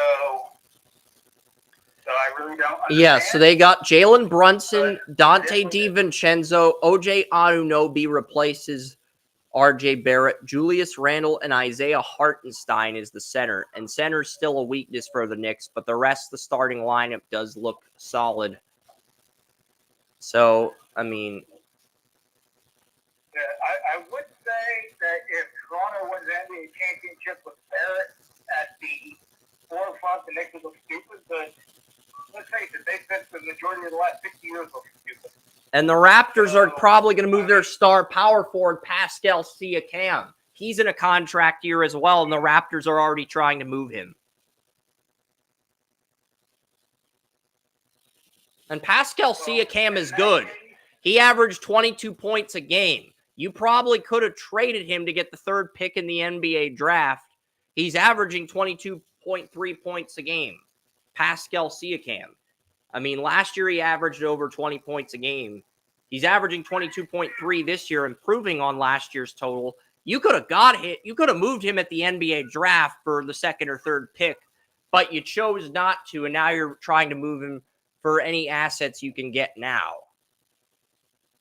So it just seems like they've known they may feel that he has tapped out his potential, but they just waited too long to actually do anything about it. And in that case, you can fault Toronto for they should have traded him when his value was highest, that they thought that he had tapped out on his potential. And instead they kept him for an extra year, and now he's improved. Are just trying to do what they can. He's improved from last year, 21 points a game to 22.3. He's actually improved as a scorer. But at the same time, he will be 30 next year, 30 in April. So, you know, I think that's when teams start to look at the longevity that a player brings to a team. Winter Classic took place. It was Seattle who defeated Vegas in the Winter Classic on Monday, on New Year's Day at T-Mobile Park. And the Kraken just looked really strong, really sound in terms of their execution. And I think that is going to come into play. Let's go over the college football playoff games now, because I think that is like the last topic I had on the podcast before we signed off, before we made our picks and sign off. I scheduled 8 topics, but the non-NFL topics went a lot quicker than I thought they would. I mean, you know. Yeah, I think our longest segment today was when we were talking about playoff scenarios. And punters. I think the punter rankings. You were more emotionally associated with the... Yeah, the punter rankings were like 40 minutes, and the playoff scenarios were about 20 minutes. But you have a stronger emotional association with the playoff scenarios than you do the punter rankings. So that's why it was the first thing that came to your mind. Well, kickers. I mean, they're punters and kickers. I mean, let's face it, you got one job. Yeah, does he kick the ball through the upright? Yes. Does he do it well in different situations? Yes. Okay, he's a good kicker. The opposite? No, he's a bad kicker. Okay, so let's go through the checklist. Top 5 kickers, check. Top MLS free agents, check. Talk about the Tigers, check. Talk about OJ Anunoby, RJ Barrett, check. Talk about Winter Classic, check. So literally 3 check boxes, the playoff games, the Week 18 winners, and then the playoff scenarios. And what I mean by that is our final 7 in each conference heading into the playoffs next week. So that's the 3 boxes we got left to check. And these college football playoff games were incredible, Joey. I genuinely do feel sorry for any individual that did not witness the epicness of either Alabama versus Michigan that went to overtime, or the Washington-Texas game where Washington held off Texas in what was a classic 6-point game where the Huskies prevailed. So we get undefeated Washington. Condolences are accepted. And I got neither game. they were both on ESPN. You didn't go to I like didn't get it. you didn't go to like Walmart or a bar and try to watch either game. No, I haven't been drinking for about 2 months now, so. Drinking should have no influence on your ability to watch these games. You can watch these games without drinking. I mean, it's like Not at a bar. Not at a bar. Like, you go to a bar, you need to buy a drink. you can buy a water or something. So this game is going to air exclusively on ESPN. So it is exclusively on. You can't really buy water at most bars around Jacksonville. In Pittsburgh, you can get like a water, you can get a Coca-Cola. You don't have to get an alcoholic drink. You can get something, a non-alcoholic drink. Yeah, they don't have many of those in Jacksonville. There's none in downtown. It's all alcohol. But here's the thing. Next year, when we have the 12-team playoff in December, it's going to affect the NFL schedules. And I mean, Michigan and Alabama, those two teams kept pushing each other to the limit. And it looked, Alabama actually led over Michigan in the fourth quarter. And when Michigan took the lead in overtime, Alabama had a chance, but Michigan's defense was just more stout in that moment.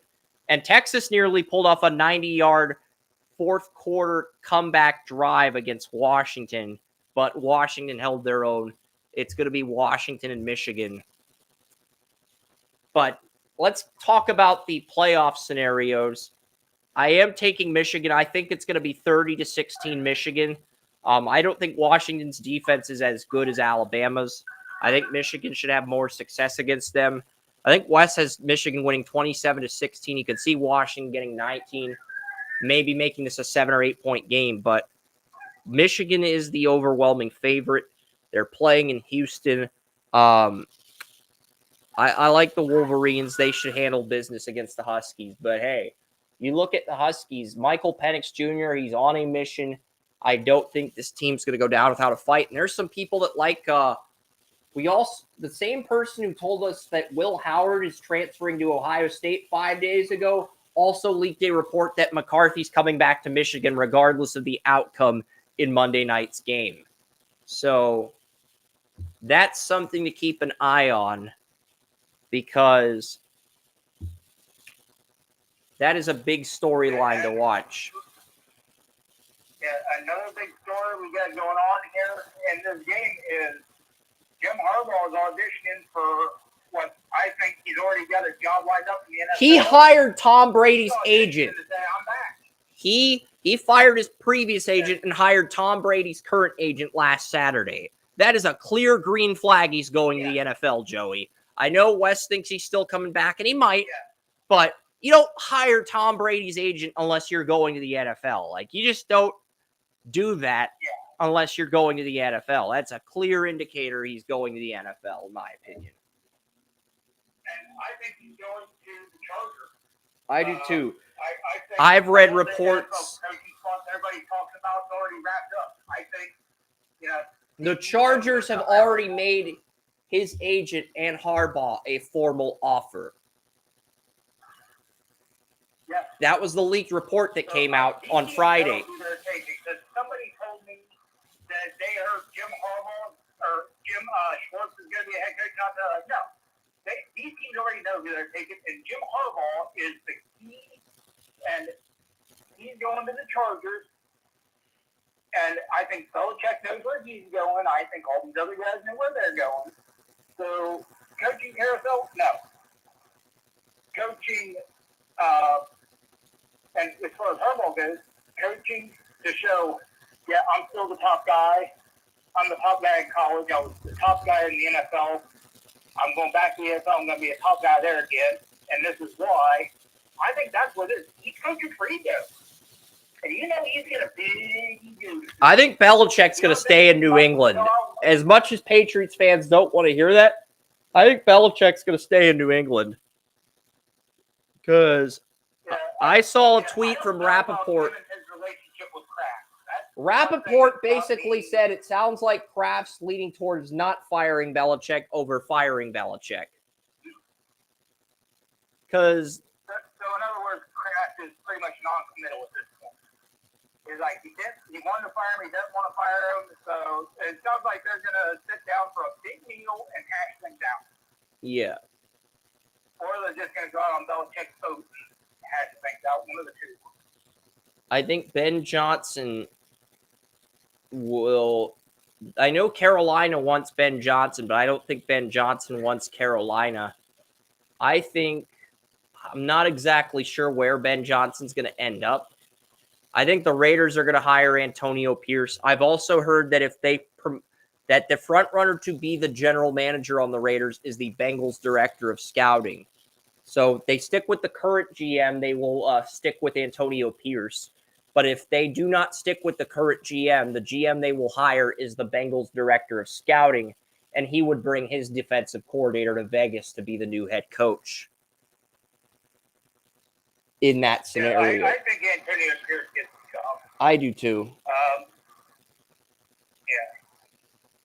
So, Matt Eberflus is safe for now. I watched 2 games of the Raiders and I love it. So I think if he's a guy I think will make I don't think Ben Johnson's going to go to the Panthers, even if they offer him the coaching job. I think he's ready, but the Bears are sticking with Eberflus. Honestly, I think if Atlanta fires Arthur Smith, I think Ben Johnson goes there, and pretty much Canales gets stuck in Tampa, even though I think Canales is probably the only coordinator that Dave Tepper could get right now as a head coach, because I think everybody else, Belichick, Harbaugh, everybody else who's in the discussion to be a head coach on the Panthers is going to take themselves out of the running, forcing Tepper to settle for leftovers. And I think basically, does Dave Canales want to go to Carolina and try his luck with Bryce Young and try to resurrect his career in year 2? Or does he want to stay in Tampa with Baker Mayfield as a coordinator? I think that is really what this comes down to right now. I think he'd benefit more by staying in Tampa for another year, but I also feel like he's good enough to get a coaching job now. But I honestly think the only team that's going to hire Canales right now is Carolina. And do you really want to go to Carolina right now? Because I'm pretty certain Ben Johnson's going to turn down Carolina. And if he takes a head coaching job, it's probably either going to be Atlanta or New England or Washington, if one of those teams fires their coach. I think there are a lot of top-tier head coaching candidates that are looking at Carolina after that, throwing the beer on the Jaguars incident, and they're going to say, do I really want to get involved in this one? Because I made a checklist of all of Dave Tepper's flaws. I made a checklist of all of Dave Tepper's fuck-ups on Monday. It's actually pretty hilarious how badly. I'm going to read through this entire thing. The roast of Dave Tepper. I'm going to read through it in its entirety because I've got 9 MLS flaws and 9 MLS flaws. Okay. He drafted Ben Bender over the 2 goalies, Roman Celentano and Patrick Schultz, who were both huge for Columbus and Charlotte. He fired out Charlotte FC's coach midseason, waited too long to fire Matt Rule, traded McCaffrey without getting a first-round pick, cutted Baker Mayfield, traded $400,000 in allocation money and the 20th pick for the number 1 pick in the 2023 Super Draft for Hamady Diop, who's been a massive disappointment. There were scouts who wanted Joey Skinner, and there were scouts who wanted Duncan McGuire on Charlotte FC in last year's Super Draft with that number 1 pick, but Tepper dismissed those scouts and took Hamady Diop. There were also scouts who wanted Shakur Mohammed out of Duke. Now, all 3 of those players have been better than Diop so far. He didn't make Steve Wilkes the permanent head coach after he did well. He hired Frank Reich, benched Ben Bender after he led MLS draft picks in minutes as a rookie, benched his number 1 pick after 1 year. We're going to see the same thing with Bryce Young in 2024. We'll see. Traded his best receiver, DJ Moore, to move up for Bryce Young. Took Bryce Young over offensive rookie of the year, CJ Stroud. fired Charlotte's head coach after he made the playoffs, fired Frank Reich, traded $125,000 in allocation money and a second-round pick to Stan Kroenke for the 14th pick in the draft. Drafts a striker on Loyola Marymount who did not become a full-time starter until midseason, and then tossed his alcoholic drink at a Jaguars fan. So that's 18 fuck-ups for everybody keeping score at home. 9 on Charlotte and 9 on Carolina. And it just makes me wonder, though, is it any wonder, does it surprise anybody that, Frank Reich couldn't be in Carolina? And does it surprise anybody that they would have something at Steve Wilkes and then fire him? I mean, does it surprise anybody at any of these revelations of incompetence?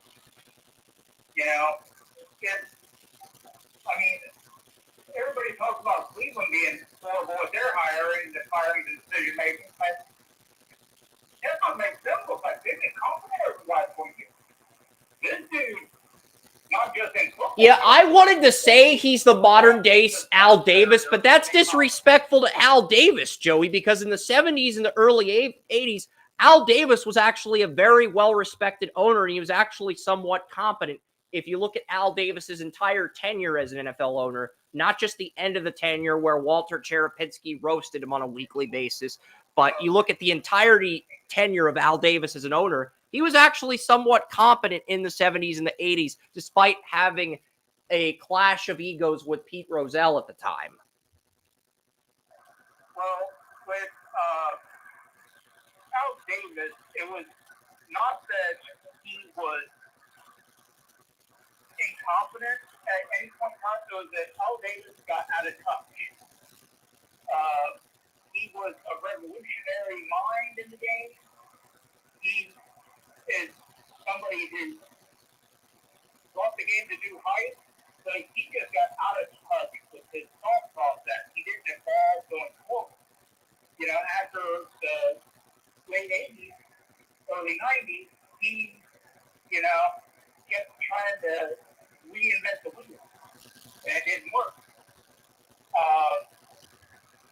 Sad to know that his style of drafting and play and management would probably fit incredibly well into today's game, but back then, when he started falling out, it didn't work.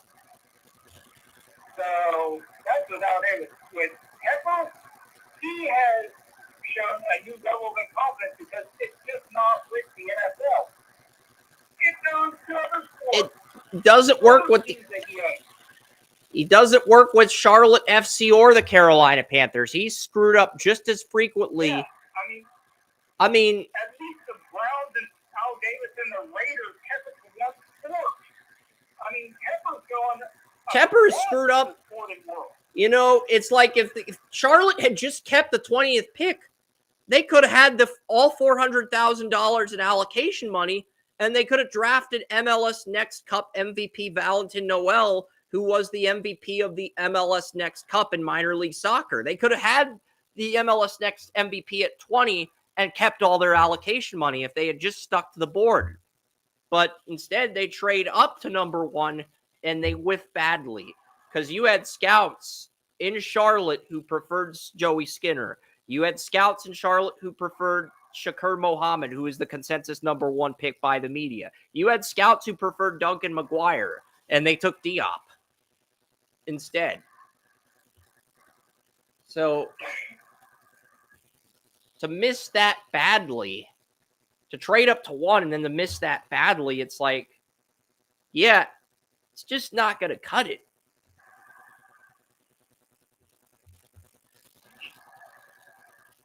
Absolutely not. At some point, Dave Pepper is chairman of the board. The chairman can be replaced because chairman of the board means there's a board that can vote you out. Yeah, and looking at the players he's traded away, he traded away a 2024 first-round pick to the Colorado Rapids, which ended up being the 12th overall pick. So he trades away 12 in 2023, which ends up being 12 in He ends up trading 12 in 2024 away to get 12 in 2023, and he gets a bench player at 12. Colorado trades that pick for $50,000 in allocation money to move down 2 spots with the Red Bulls, and then they trade that pick that they got from the Red Bulls to Charlotte for $125,000 in allocation money. I know you don't like the allocation money rule, but Stan Kroenke knows he can hustle Dave Tepper when it comes to MLS draft picks. And it's at the point where I'm going to be disappointed if he doesn't hustle him in 2025. Because it's at the point where he's hustled Dave Tepper 2 MLS drafts in a row. Can they trade Dave Tepper for allocation money? No, but they should be able to. Are you suggesting the Panthers trade Dave Tepper for allocation money? I'm trying to find a way to help this team get an outcome under the mess that is Tepper. That was the best I could come up with. I can't argue with your thought process, Joey. It is sound. But, you know. I mean, the NFL can trade coaches. I mean, why not trade them more? I mean,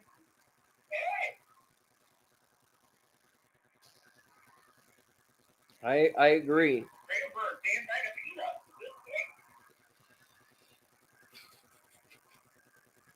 Yeah. I'm trying to think of who you could get. But yeah, it's going to be an interesting offseason. Definitely going to be an interesting free agency group for sure. And So when does Dave Tepper become a free agent? I don't know when Dave Tepper becomes a free agent. Henrik Ravas comes to New England as a backup goalie. I'm seeing what Charlotte FC has done. I'm just curious what grade Charlotte got in the draft. So Top Draw Soccer gave Travis Clark gave Charlotte a B grade for the draft. I did like what they did outside of the first round. I thought Jelani Forbes in the second round and Jacob Abali were their 2 best picks in round 2. But Tiger Smalls, who only had 7 goals for Loyola Marymount at 14, that feels like a reach pick. And Richmond is a stash pick. I agree, but yeah. Smalls is a former Arsenal Academy player. That was the thought process in Dave Tepper picking him. He's a former Arsenal Academy player. He played in the Premier League Academy team before going to college. But yeah.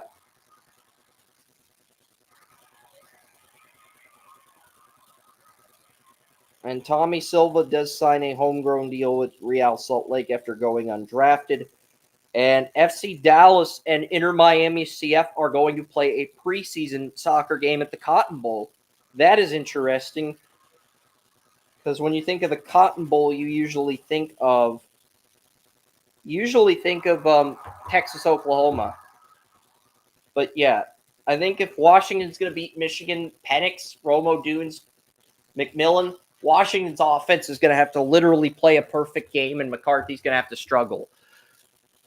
And McCarthy didn't throw any picks against Alabama. They held him to under 300 yards, but he went 17 for 27, 200 yards, 220-something yards, and I think he had 2 touchdowns, no interceptions. So, yeah, that's a big reason why Michigan defeated Alabama, but that was a knock it out, drag them out type game. And, you know, it was a very interesting game. And then Texas and Washington was a fun game as well. There is a 5-star 2025 QB is going to announce his commitment today. Bryce Underwood is going to announce his commitment today. Bryce Underwood is the top quarterback in the 2025 recruiting class. So he is going to announce his decision.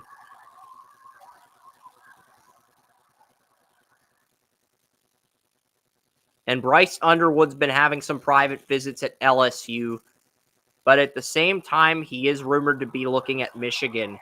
it looks like it's going to come down to Michigan or LSU for Bryce Underwood, the Michigan High School Player of the Year. And he's going to make his decision today.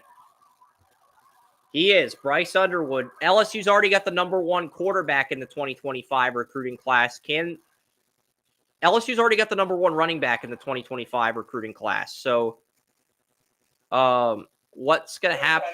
Something else I think we have to look at when it comes to recruiting classes, I honestly think we need to put in the Ohio State receiver, the freshman I think he was, that transferred and never got any playing time, because he was considered the highest rated 5-star recruit Ohio State had ever gotten a receiver, got 0 playing time, and transferred out. I get where he is. Yeah, Harlem Berry, the running back on LSU, breaking number 1 5-star in America, Bryce Underwood is an LSU Tiger. Big day for Okay, so he hasn't officially announced the commitment yet. But if he goes to Michigan, he would probably sit behind McCarthy. He'd start right away after McCarthy, because it sounds like McCarthy is coming back. Even if Michigan were to lose to Washington, or beat Washington. Well, how does McCarthy come back anyway? Because he spent the entire year behind Blake Corum, who's one of the best running backs in the nation. Yeah. So I would come back with him anyway. You know, he's a talented guy. I really like his game. But at the same time, you know, when you're sitting behind Blake Corum, there's not that many opportunities. So why are you going to go pro?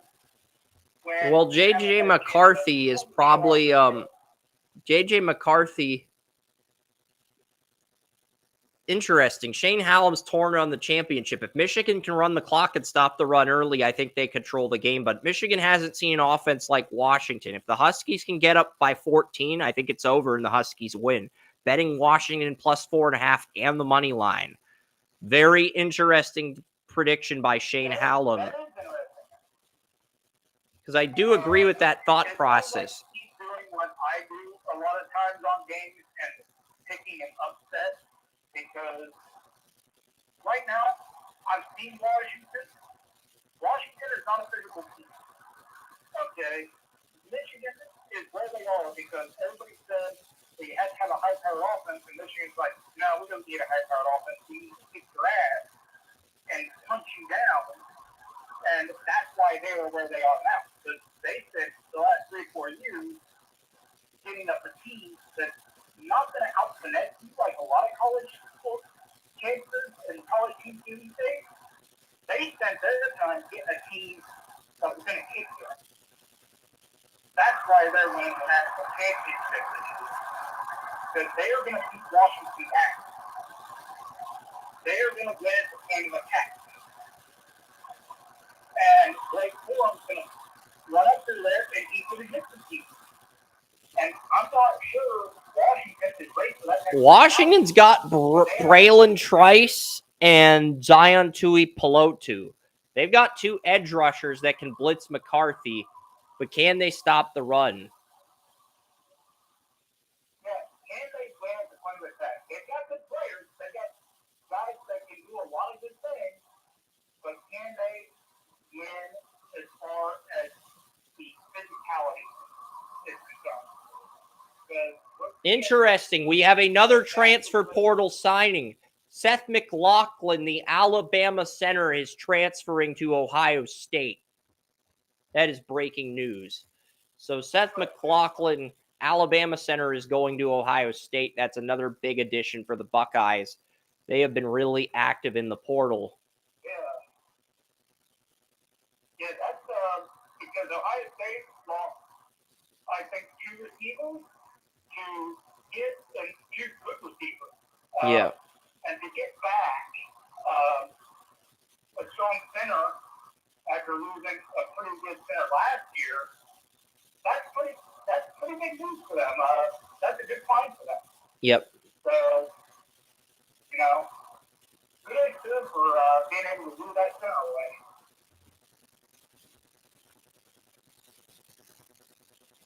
And like I was saying, when we go to the 12-team playoff next year, Joey, I think we are going to see a lot. I think we're going to see the NFL have to move some games up because usually the third Saturday in December they have a triple header on NFL Network. With next year we're going to have a triple header of college football on the third Saturday in December, with it being December 6th and 7th, December 14th, December 21st. They're probably going to do the SEC championship on December 7th. The Heisman will probably be December 14th, which means the first week of the playoff will probably be the 20th and 21st. So I think we'll see 2 Friday evening games. Then I think we'll see a Saturday playoff game at noon, Joey. We'll see another game at like 4, and then we'll get an NFL game, and they'll all be bundled together on ABC. They will bundle those games together like State Farm bundles Mahomes commercials. They will bundle those games together. They will. Something I've been hearing over the last few years, there have been rumblings that the NFL wants to add a 4th day to the average NFL schedule. And this would be a perfect excuse to do that. Let's just be honest. This would be the perfect excuse. Because they're only going to air one play. If the college football playoff is on, they're not going to air 3 NFL games on NFL Network on a Saturday if the college football playoff is on. Now, what I think they will end up doing is they'll move it up to the day. They'll move the triple header up a week from the day of the Heisman, from the third Saturday in December to the day of the Heisman, because really all that's going on that day is Army, Navy, and maybe some meaningless bowl games that you're going to see players opt out of. So really, when you look at it from that perspective, yeah, I think you have to look at it and say, okay, the NFL's if ESPN and ABC own the rights to the college football playoff games, instead of airing the playoff games on just ESPN, it makes more sense to air them on ABC. Because if you air them on ABC, you have 2 ABC games, and then you have an NFL game on ABC.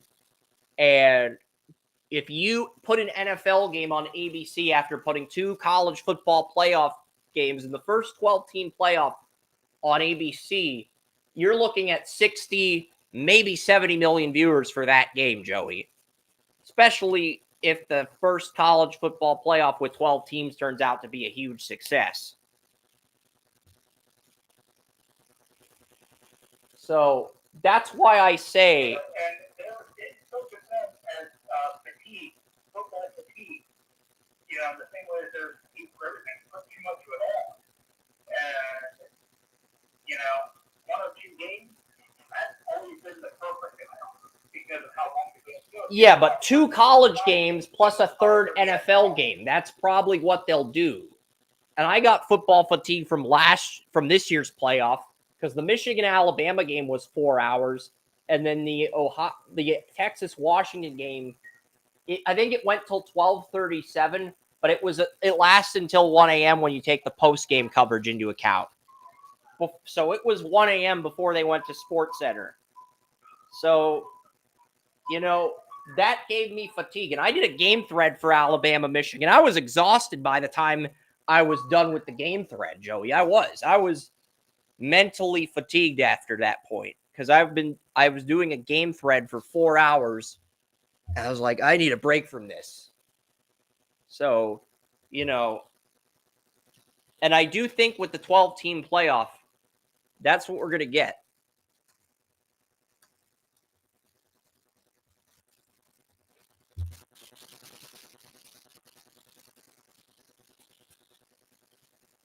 Okay, so the 12-team playoff, here we go. The first round games will take place on December 20th and December 21st. This is an article from Yahoo.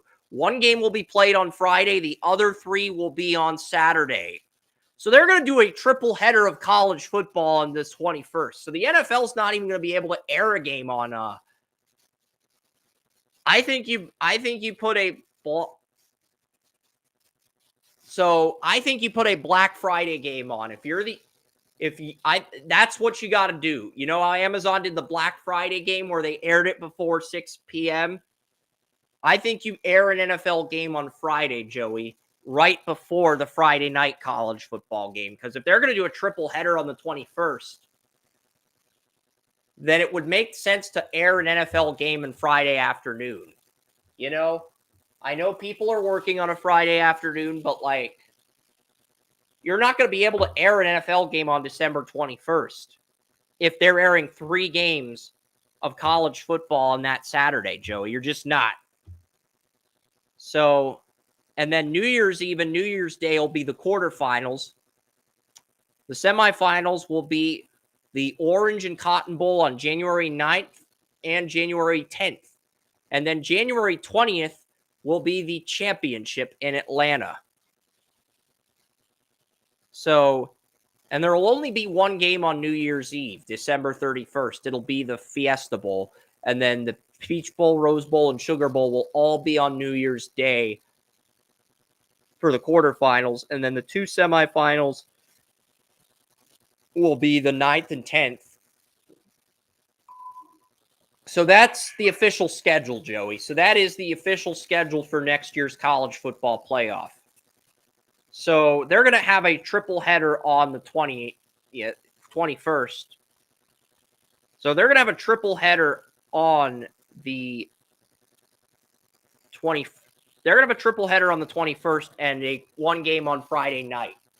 So if you're the NFL and you're used to airing games in that 3rd Saturday, like your triple header on NFL Network, I think you'd have to push that up to the week of the Heisman. I think you pretty much have to push that up because I think that's going to get better ratings in the NFL. If the college football playoff's competing head-to-head with the NFL, I think the college football playoff may get better ratings because the NFL games, while they're fun, it's like and ESPN/ABC is going to own the rights to all these games. So are they going to air some of these games on ESPN, ABC? It's something that I have always, since my early teenage days with the Monday Night Wars and professional wrestling, I realized that competition is always the best motivator. So, well, I don't think it should be done, all the time with the NFL college football going head-to-head. I think every now and then, instead of 3 games, maybe put 1 or 2 on there against college football, just get competition so they can see where they stand and how they improve the product. Don't overdo it, but at the same time, it couldn't hurt to at least put maybe 1 game on against them just to see, what you need to I don't think they will do that, personally. I don't think they will do that. And it is a thought. It's not. Competition,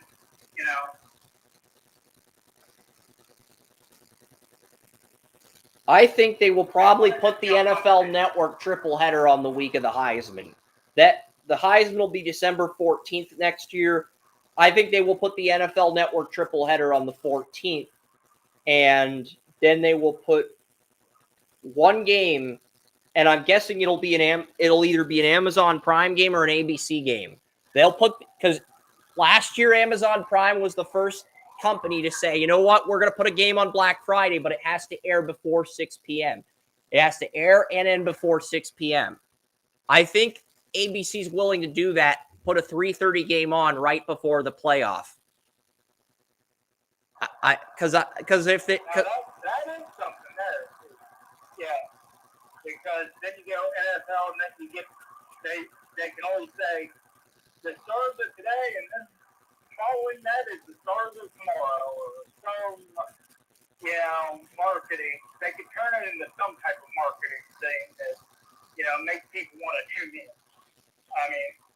Let's face it, that's what these networks do best, is market the crap out of it. Because they're going to have a triple header on the 21st.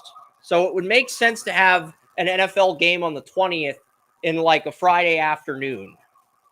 I know it's not ideal, but if you want to have another game besides the Thursday night game on before Sunday, you'd have to go with Friday afternoon with the college football triple header. I'm interested to see how the NFL is going to respond to that, because usually the third Saturday is when you see the NFL Network triple header, and you've been getting used to that now.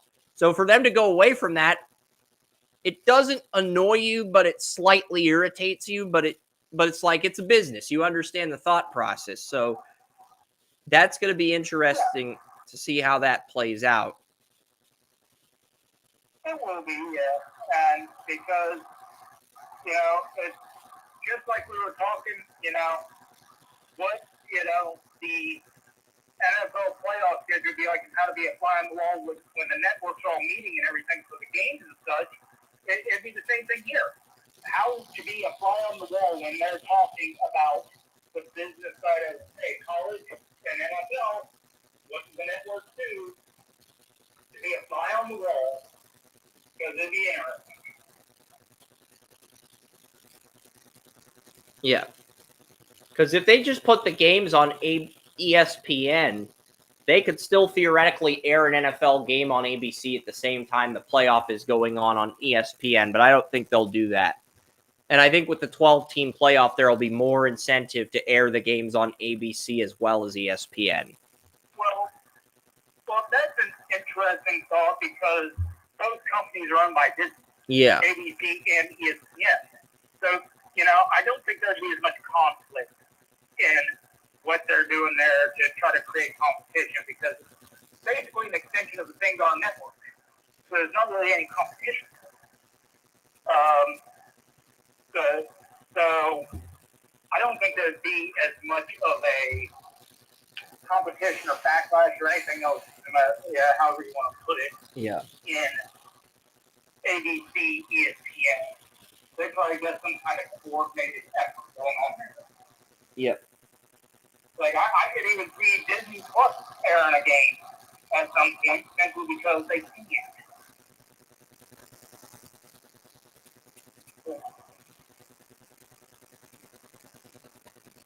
Yep. We'll get to the NFL now. I know our audience has been patient with us on Restream. We'll get to the NFL predictions and the scenarios. Yeah, probably getting tired of all this TV talk with ratings and games and moving and shaking and all that stuff. They want the football now. Networks the game, they want the football. Yeah, we broke down the networks for college football, the playoff, the scenarios. We broke all that down. Next week, you'll get the punter rankings, and then it will be strictly just wild card games the rest of the show. Because I think we can knock out the wild card round, the divisional round, the conference title predictions, and the Super Bowl predictions, and the punter rankings in 2 hours. I do.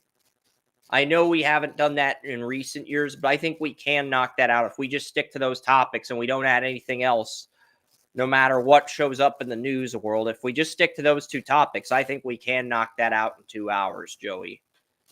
And we're going to have to next week if the Browns and Jaguars meet in the playoffs. We're going to have to at least try to knock as much. You even have to start a little bit earlier, too, depending on the schedule and how things are going. So, but that is the beauty of the wild card weekend.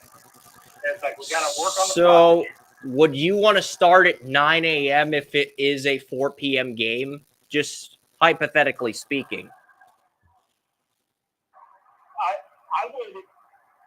would think about it, just hypothetically speaking, because my tickets are resale, which means I'm going to have to go to the box office and get physical tickets based on that. So it will take a little longer there. So, theoretically speaking, maybe, let's just do Sunday first, and then we can go further into the deep dive.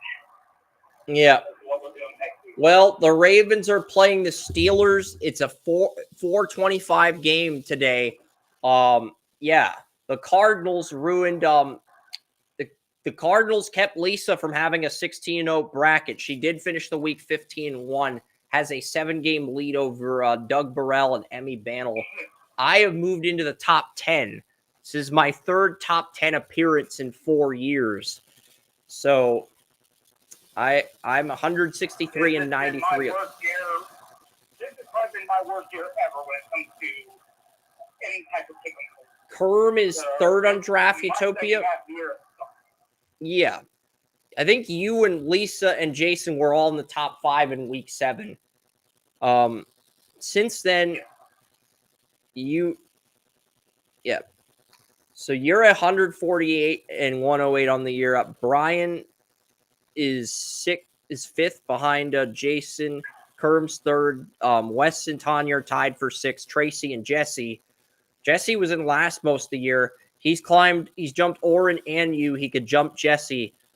He could jump Tracy this week. But yeah, the Steelers play the Ravens. The Ravens are resting their starters.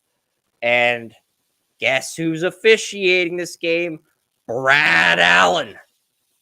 Brad Allen is officiating this game. The NFL said, Brad Allen, we want you to officiate this game. The Steelers are favored by 4.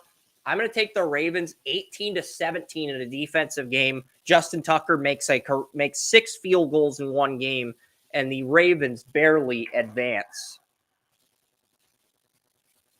Yeah, this is a difficult game for me because historically, Lamar Jackson does not play well against the Steelers. But I think that just offensively, the Ravens have too much. Yeah. Too much momentum on their side. They got too much going for And Tyler Huntley beat the Steelers on the road last year in Acrisure. Tyler Huntley did beat the Steelers on the road in Acrisure. This time he gets the Steelers at home. So he's going to get that second crack against the Steelers at home. I think they do just enough to win. Okay, so Lamar is officially sitting? Yeah. The only 4 people that picked the Steelers are Kerm, Lisa, Jason, and Oren. Everybody else took the Ravens.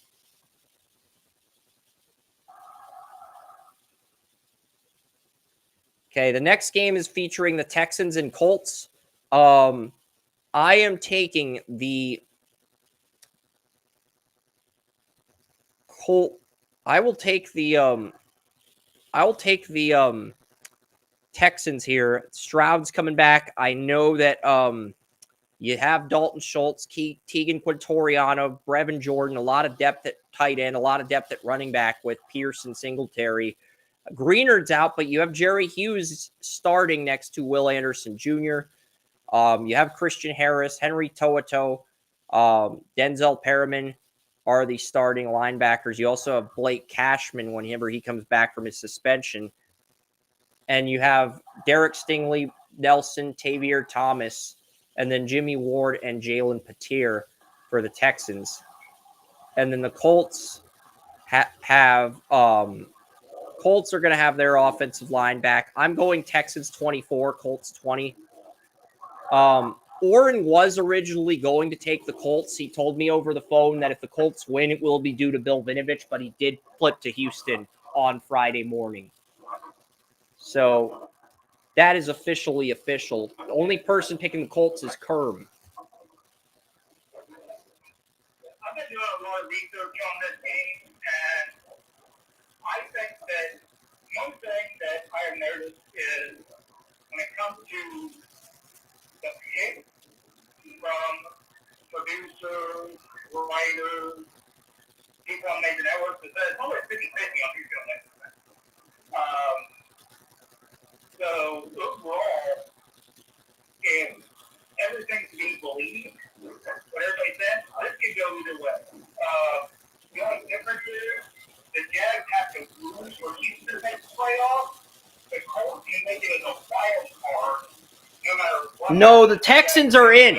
Both teams are 9-7, Joey. The Texans are in, even.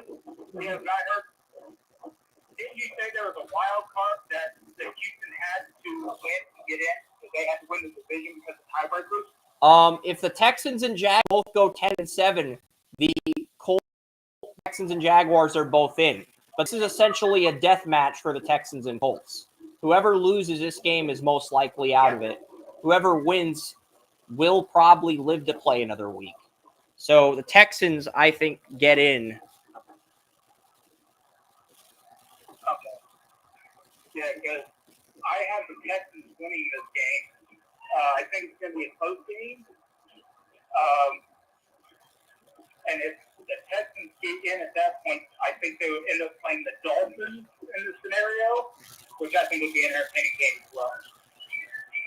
No, the Texans would play the Chiefs. The Dolphins would play the Bills again. Yeah, the Texans would play the Chiefs in Kansas City, and the Dolphins would play the Bills for a third time.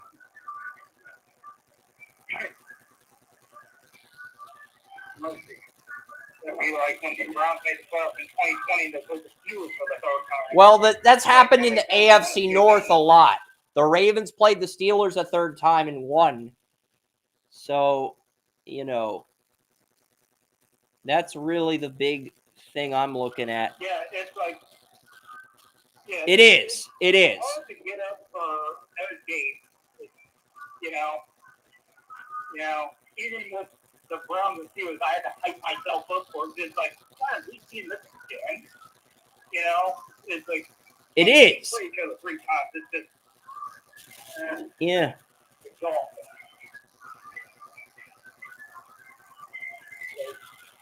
But, hey, what are they doing in the, in preparation? They've already seen each other twice playing video games. We got Call of Duty in there. I mean, they brought Kyler Murray in as a ringer. Kyler Murray beat the Eagles. We have no right to roast after he beat the Eagles last week. I'm not even roasting him. I'm just saying that, hey, he's the perfect person to bring in as a ringer if you're playing Call of Duty on your off week. He's under contract with Arizona. I don't think they can bring him in as a ringer. Not even to play Call of Duty? Man, that's harsh. But, yeah.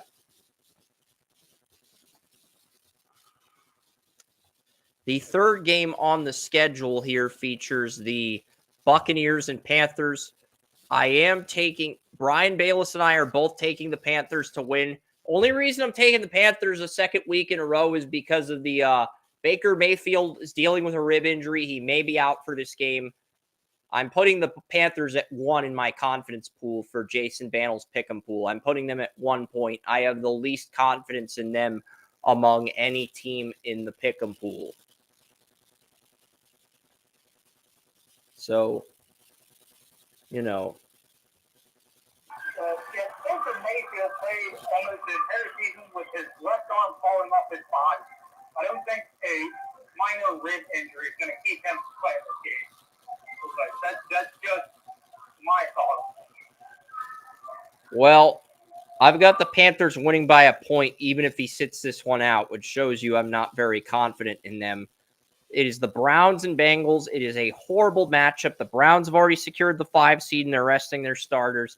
The Bengals are playing for pride, and it is Jeff Driscoll versus Jake Browning. Gosh, this is one of the horrible quarterback. Not a very inspiring game. Even on all the Cleveland news outlets, the only thing that they were not even talking about the winner of the game or the matchup. They're like, which young guy do you want to see play most? Which rookie do you want to see play most? It's just like, the Cincinnati guy that the Ultimate Cleveland Sports Show did an interview with was talking about, hey, what young guy do you want to see the most? It's like this game is, they're just, everybody's talking about, it's like, It is. The dude was talking about inside ESPN stats, and how the stats are calculated. There was nothing game-wise to really break down in this. I'm going with the Bengals 28-17. It's nothing to this. There is no substance to this game, and these Week 18 games without any substance. You're not going to get in-depth breakdowns from me on these games, just to save time. Yeah, the only piece of information that everybody wanted to see, hey, if the Browns win, that will be the first team in NFL history, I believe, to win and get as close as 5 starting quarterbacks, and they're saying it will wrap up Coach of the Year for Kevin Stefanski. That is the only thing of significance anybody has been talking about all week. Is, hey, if the Browns win with 5 quarterbacks, they're going to say Kevin Stefanski, Coach of the Year. Okay. That's it. Meaningless game. And even then, Coach of the Year, the Texans, D'Amico Ryan, has a great argument for that too. So that's not even saying that's going to wrap it up. I'm taking the Bengals 28-17. Yeah, I know you picked the Browns. Tracy and Brian picked the Browns. Everybody else has the Bengals winning. Yeah. But it's really a who cares game in the state of Ohio this week. Yeah. Yeah. And, you know, that's the only reason I took the Browns is because the Browns have 60 years worth of NFL history they have to make up on. 5 quarterbacks with a, winning record with 5 different quarterbacks. Hey, guess what? You got 6 years to make up for. Let's just go on and say they make up more. Okay, but if they lose, is it going to matter? No. Is anybody going to care? No. Does it mean anything along that? No. So, it's like, whatever. Yeah, so, hey, Joe Flacco's going to miss out on $35,000 payday. Okay, there's your story for the week, Chris. Man, he's not going to get that $75,000. Is this game going to matter? Is this game, Joey? I'm making a joke. Is this game going to matter? Is this game going to matter? Is this game going to matter? That was the joke. I was gonna get the YouTube clip where Dr. Robotnik screams no. That was the joke. We ask if the Bengals Browns game is going to matter, and then Dr. Robotnik screams no. That's the joke.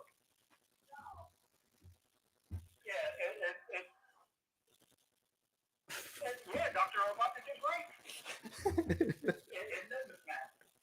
Unless you're Joe Flacco and losing $75,000, and then it matters. But at the same time, if he's been doing it for 16 years, you've got plenty of losers that $75,000 doesn't matter. Yep. So it's like, meh. It's a meh game. So. Meh. Yes. Yeah. I mean, the Vikings play the Lions. The Lions are going to win this game. I'm going Detroit 28, Minnesota 16. Everybody's taking the Lions except for Bantle. Bantle has the Vikings winning in an upset. Yeah, I was thinking about taking the Vikings, but I just went with the Lions because maybe the only time in our lifetime we get to say the Lions have 12 wins in a season. Yeah. True.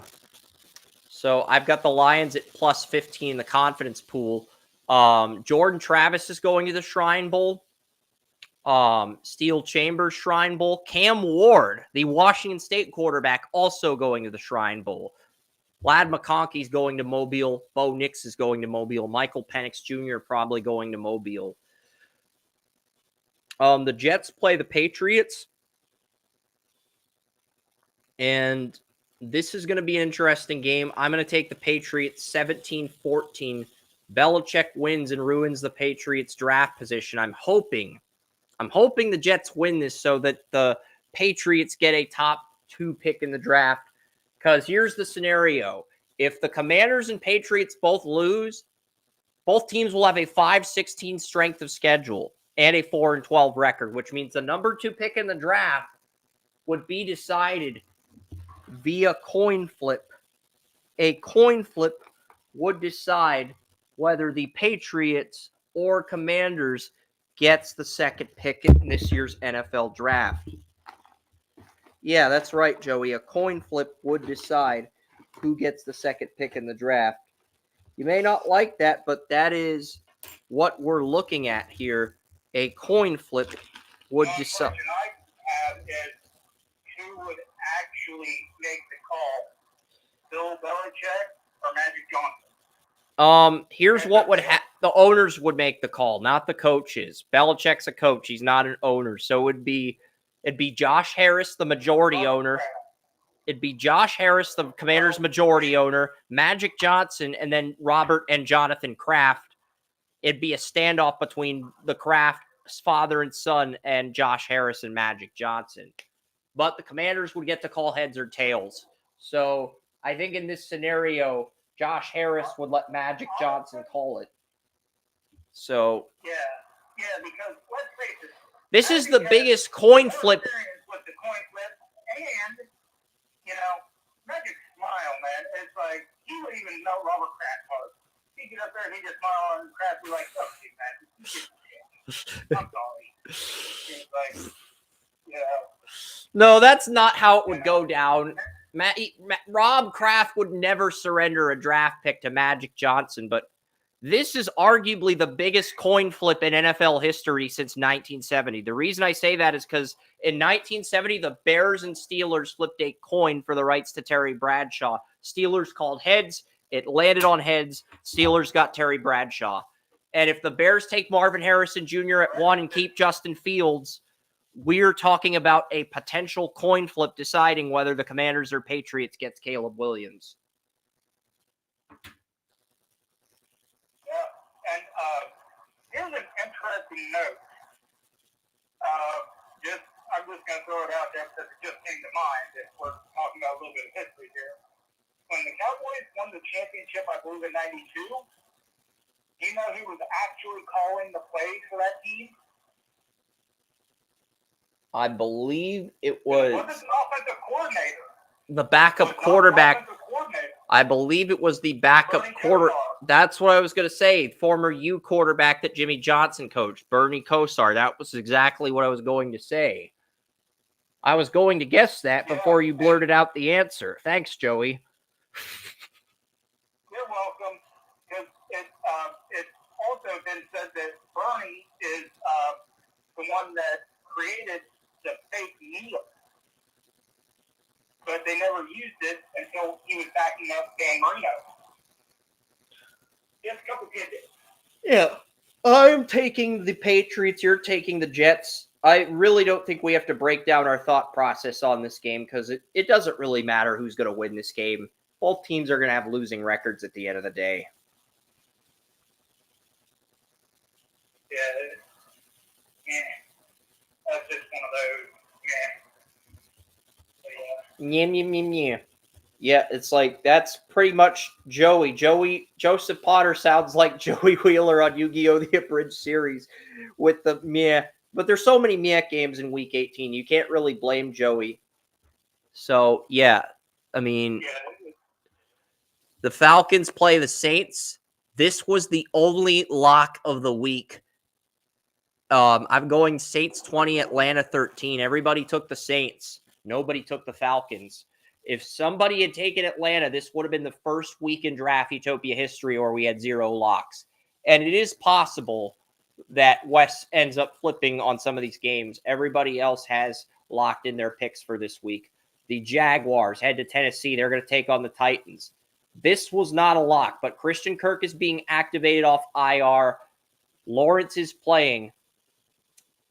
I'm going Jaguars 28, Titans 3. Tracy Porter has the Titans. Everybody else has Jacksonville winning. Now, Chris, are there any games today? Yes, there's the Colts-Texans game at 8:15, and there's the Steeler-Raven game at 4:30. Okay. And because that was something that I was curious about. Yeah. So officiating today's game is Brad Allen for the Steeler-Raven game, and then Bill Vinovich is officiating the Texans-Colts game. So the NFL is punishing their worst officials by having them officiate games on January 6th. Yeah, I don't blame them.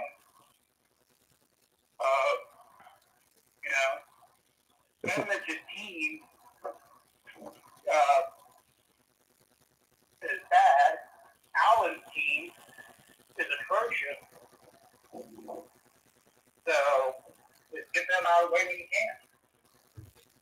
You know, I'm thinking, because I said Clete Blakeman's going to get his first Super Bowl since Super Bowl 50, which was a fairly officiated game between Denver and Carolina. But at the same time, if he doesn't, I think the next candidate that would be in line to get the Super Bowl is Brad Allen. And if Brad Allen gets the Super Bowl after all the shit he's pulled this year, from not calling roughing the passer on Justin Fields against the Browns to the non-defensive pass interference call to the Lions 2-point conversion, if Brad Allen gets the Super Bowl, And that's not even half of that. Brown and Bears game, one of the most officiated games I've seen in a while. Along with the Jags Browns game, which I watched that was a horribly officiated game. But the Bears Brown game, maybe the worst officiated game I've seen. Yeah, and the Packers Chiefs game was horribly officiated as well, as was the Lions Cowboys game last week. So if you put Brad Allen in the Super Bowl after all this fuckery, it just shows you don't care. Yeah, he's just in a horrible schedule, and his team has been horrible all year. Yep. So, I mean, he's suddenly going to get an epiphany and have a great job. Do a great job for that. Yeah, no. Don't see it. Seahawks head to Arizona. The Cardinals have put left tackle DJ Humphries on IR. There actually is a buyout clause in DJ Humphries' contract. If the Cardinals know they're not getting Marvin Harrison Jr., they can buy out DJ Humphries as early as March 15th. But I think what will happen is they'll try to draft Harrison Jr. at 4, and if he's not there, they'll take a left tackle. And then they'll buy out Humphries post June 1st, because this is the second year in a row Humphries got a season-ending injury, and he got extended last year, but there is that buyout clause in the contract, so I think the Cardinals would exercise that if they miss out on Harrison Jr. And then they'd have Fashanu or Ald at left tackle and Paris Johnson at right tackle, with both rookies on entry-level contracts. I'm going Seahawks 27, Cardinals 20. Brian, Kerm, and Jesse are all taking the Cardinals. That is official. Everybody else has Seattle winning on the road.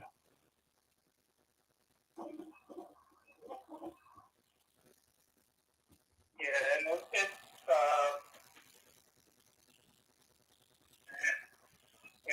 maybe the Cardinals are going to take the route that the Browns took this year, just pile up Ohio State guys and sacrifice Ohio State for another year. Yep, Bears and... Right now, that's all Ohio State is to sacrifice at this point. Marvin Harrison Jr. could be the guy who turns out around Arizona if he's there at 4. He might go number 1 to Chicago, but Chicago plays Green Bay. Jordan Love. Jair Alexander's going to be back. Eric Stokes got placed on IR for the 3rd time this year. Packers are favored by 3. Oren, Joey, and Tracy took the Bears to pull the upset over Green Bay. Packers can clinch the 7th seed in the NFC with a win, though. So, you know, this will be interesting to say the least. And the Bears may not have much to go for, but they ruined the Packers season. That'd be fun. Just to see Packers fans knocked down. Yep. That would be pretty funny. Just the reaction.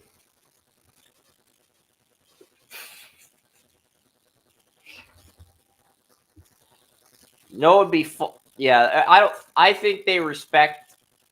I mean, Brent Henderson would do it, but I think the rest of the 5 Points crew respects Tom too much to put a crying Jordan meme on Tom Grossi if the Packers miss the playoffs. They respect him too much to do it. I don't blame them after all the charity work he's done. Well, not only that, but because of all the charity work he's done, he ended up winning NFL Fan of the Year this year. So, I mean, you can't really wish anything bad on Tom Grossi. But the rest of the Packers fans, yeah. I can wish. No, I can wish nothing bad on Mike, because I think two of the top three on the country, two of the top three are Packers fans. Except Lisa, because Lisa will kick our ass. Lisa, yeah. I think Emmy Bantle, who's tied with Doug Burrell for second, is also a Packers fan. So is Sue Stoltenberg, who's fourth this year. And look, Joey, even though you've had your worst year in NFL predictions, you're still ahead of Mike Florio, Joey. Mike Florio's ranked outside the top 40 at the moment in NFL predictions on the year after finishing in the top 10 last year. So you're still ahead of Mike Florio. Does that make you feel a little better? Because I know Florio annoys you.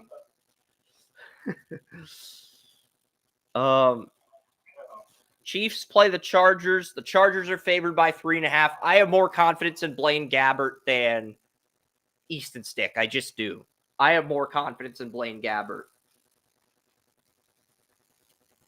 That is not that much. Lisa and Jason have the Chargers charging their way to victory. I may adjust that game depending on what happens. Yeah, we'll move that game up in the confidence pool to +10, and then we'll put the Packers at +8. So, yeah. The Broncos play the Raiders. This game is in Las Vegas. I do have the Raiders winning. I don't trust Jarrett Stidham.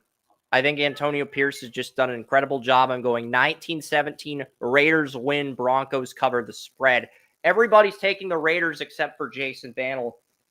So we're gonna have to move. This game up ahead of where we had Dallas, Washington in the confidence pool. We're gonna have to put Dallas, Washington at 10.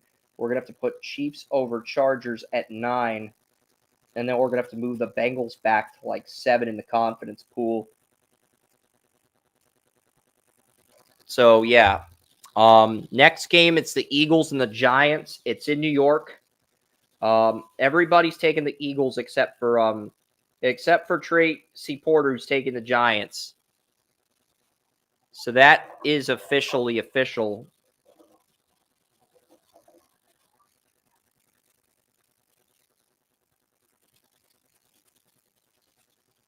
So I'm taking the Eagles to win this game. Darius Slay and Devonta Smith are out. The Giants could end up covering the spread because of that, but I will take the Eagles to win because there's just too much on the line.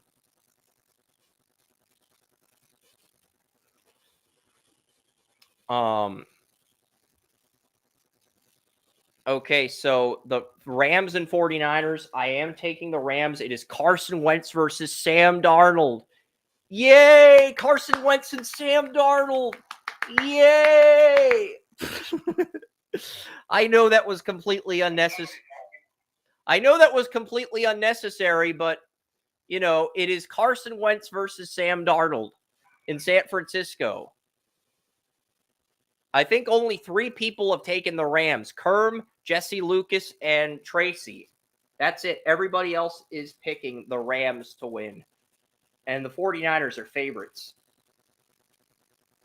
by 4.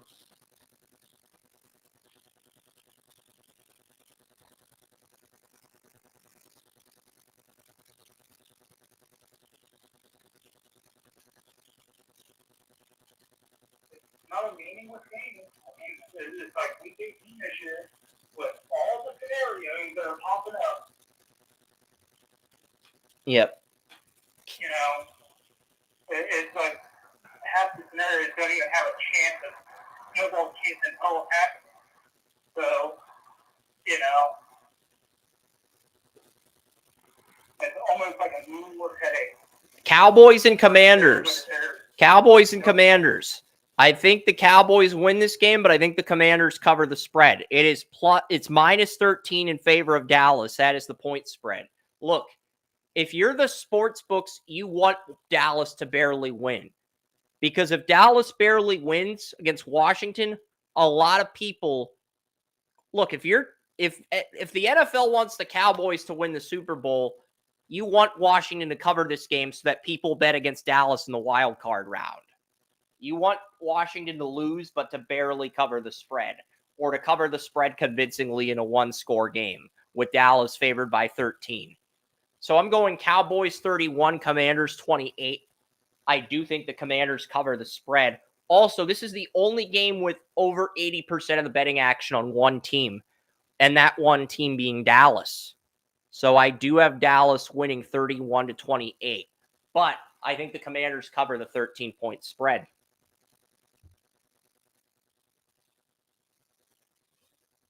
Anything you want to add for that game, Joey? Sam Howell is starting. I do think Dallas lines up.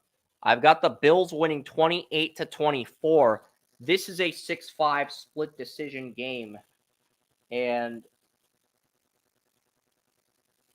I've got the Bills winning 28-24. Bradley Chubb tore his ACL. Jalen Phillips tore his ACL. And Xavier Howard's out for this game. So even if Ramsey shuts down Diggs, Gabriel Davis and Khalil Shakir are going to have opportunities to get open in the one-on-ones. And replacing Xavier Howard is going to be Eli Apple. So Josh Allen is just going to have a field day with Eli Apple in this one, which is a big reason why I'm taking the Bills to win. I mean, if Andrew Van Ginkel, Agba, and Jason Pierre-Paul can step up with Pierre-Paul contributing as a situational pass rusher, the Dolphins can win this. But I'm just not sold on those three. And with Chubb and Phillips out of the lineup, even if the Dolphins win this game, I think the Dolphins are going to be a team that loses, potentially to the 7th seed or to the Chiefs as the 6th seed with those injuries to Chubb and Phillips. I think the Dolphins are just not the same team without those two edge rushers.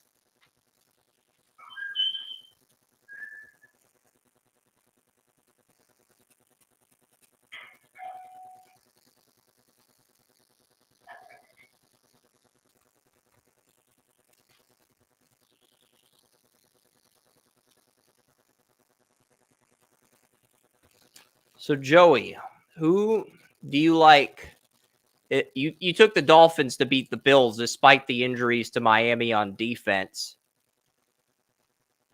But you can see why I filtered out Miami as a serious contender. What's your response to that? Because this is really the only interesting game. We put Carl Granderson on the cover of the site this week, so we've had 5 edge rushers for the year. Micah Parsons we had on the site. We had Aiden Hutchinson on the site. TJ Watt, Myles Garrett, and now Carl Granderson, who got off to one of the better starts at edge rusher on the site this year. So 5 edge rushers on the year. We were considering a lot of options. We were considering Tyreek Hill. We were considering Justin Tucker. We were considering Quentin Nelson. But I think the Bills and the Texans both win this week. So I was like, nah, we'll go a different route. But yeah.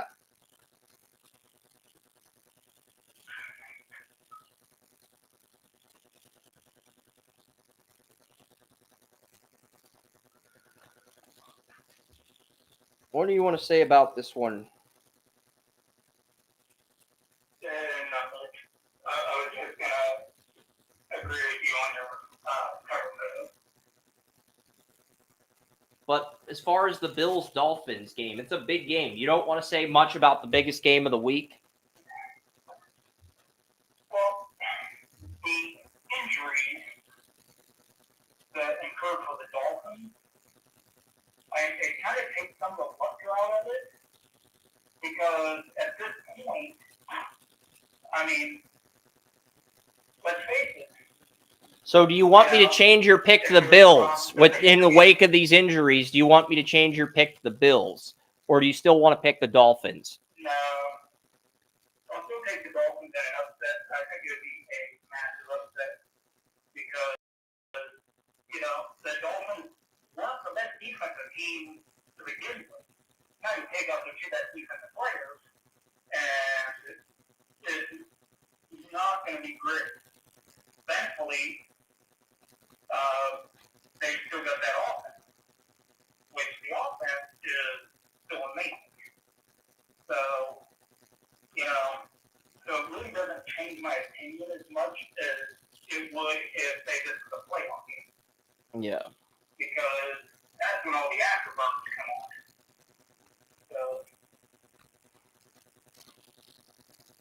you know, everybody gets jacked up the playoff game. Yep.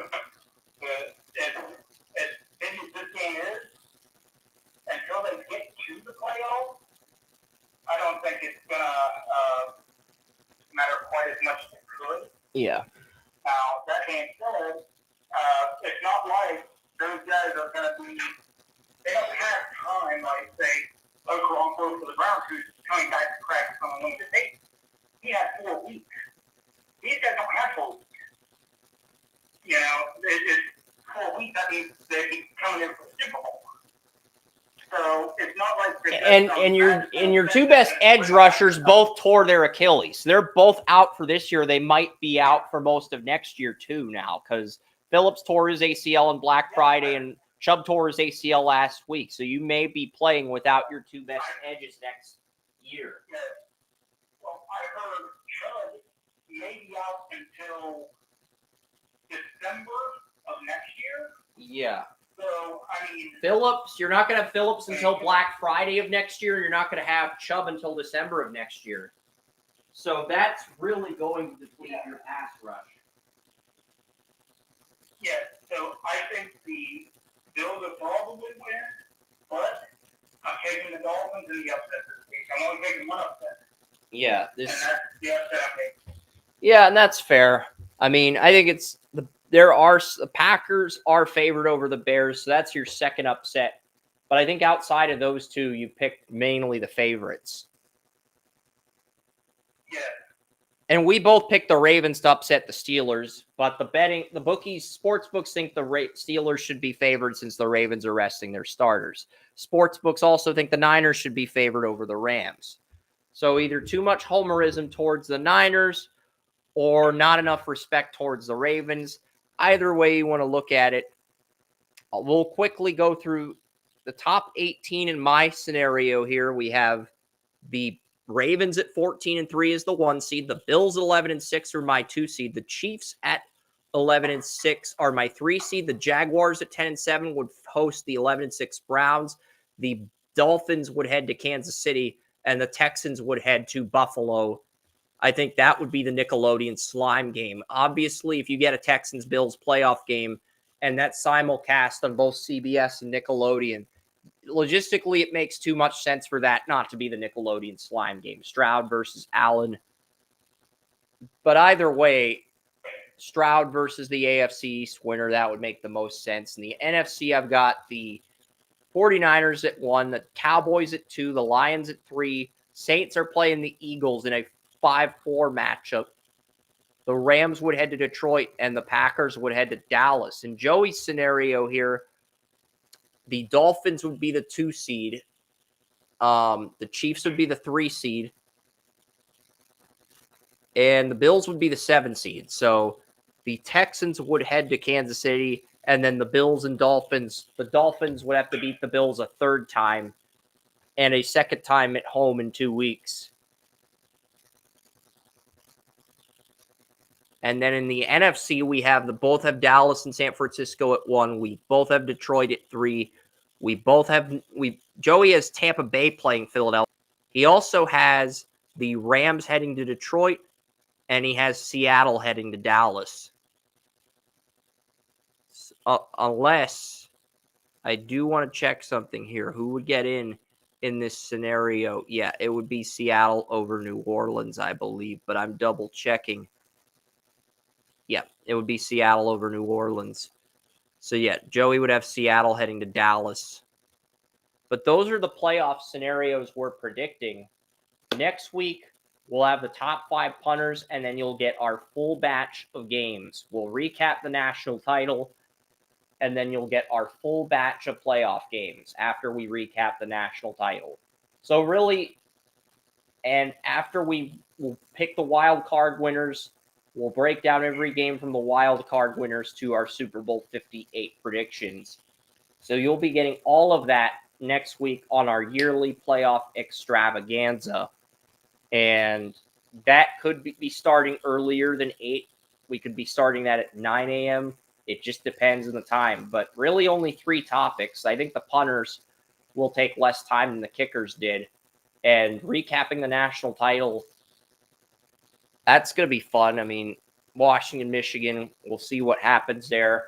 And then we'll go through every playoff game from beginning to end. And that'll be pretty much the week. So that's Joseph Potter. I'm Chris Ransom. We're signing off. Thank you guys for listening to us on YouTube and Restream.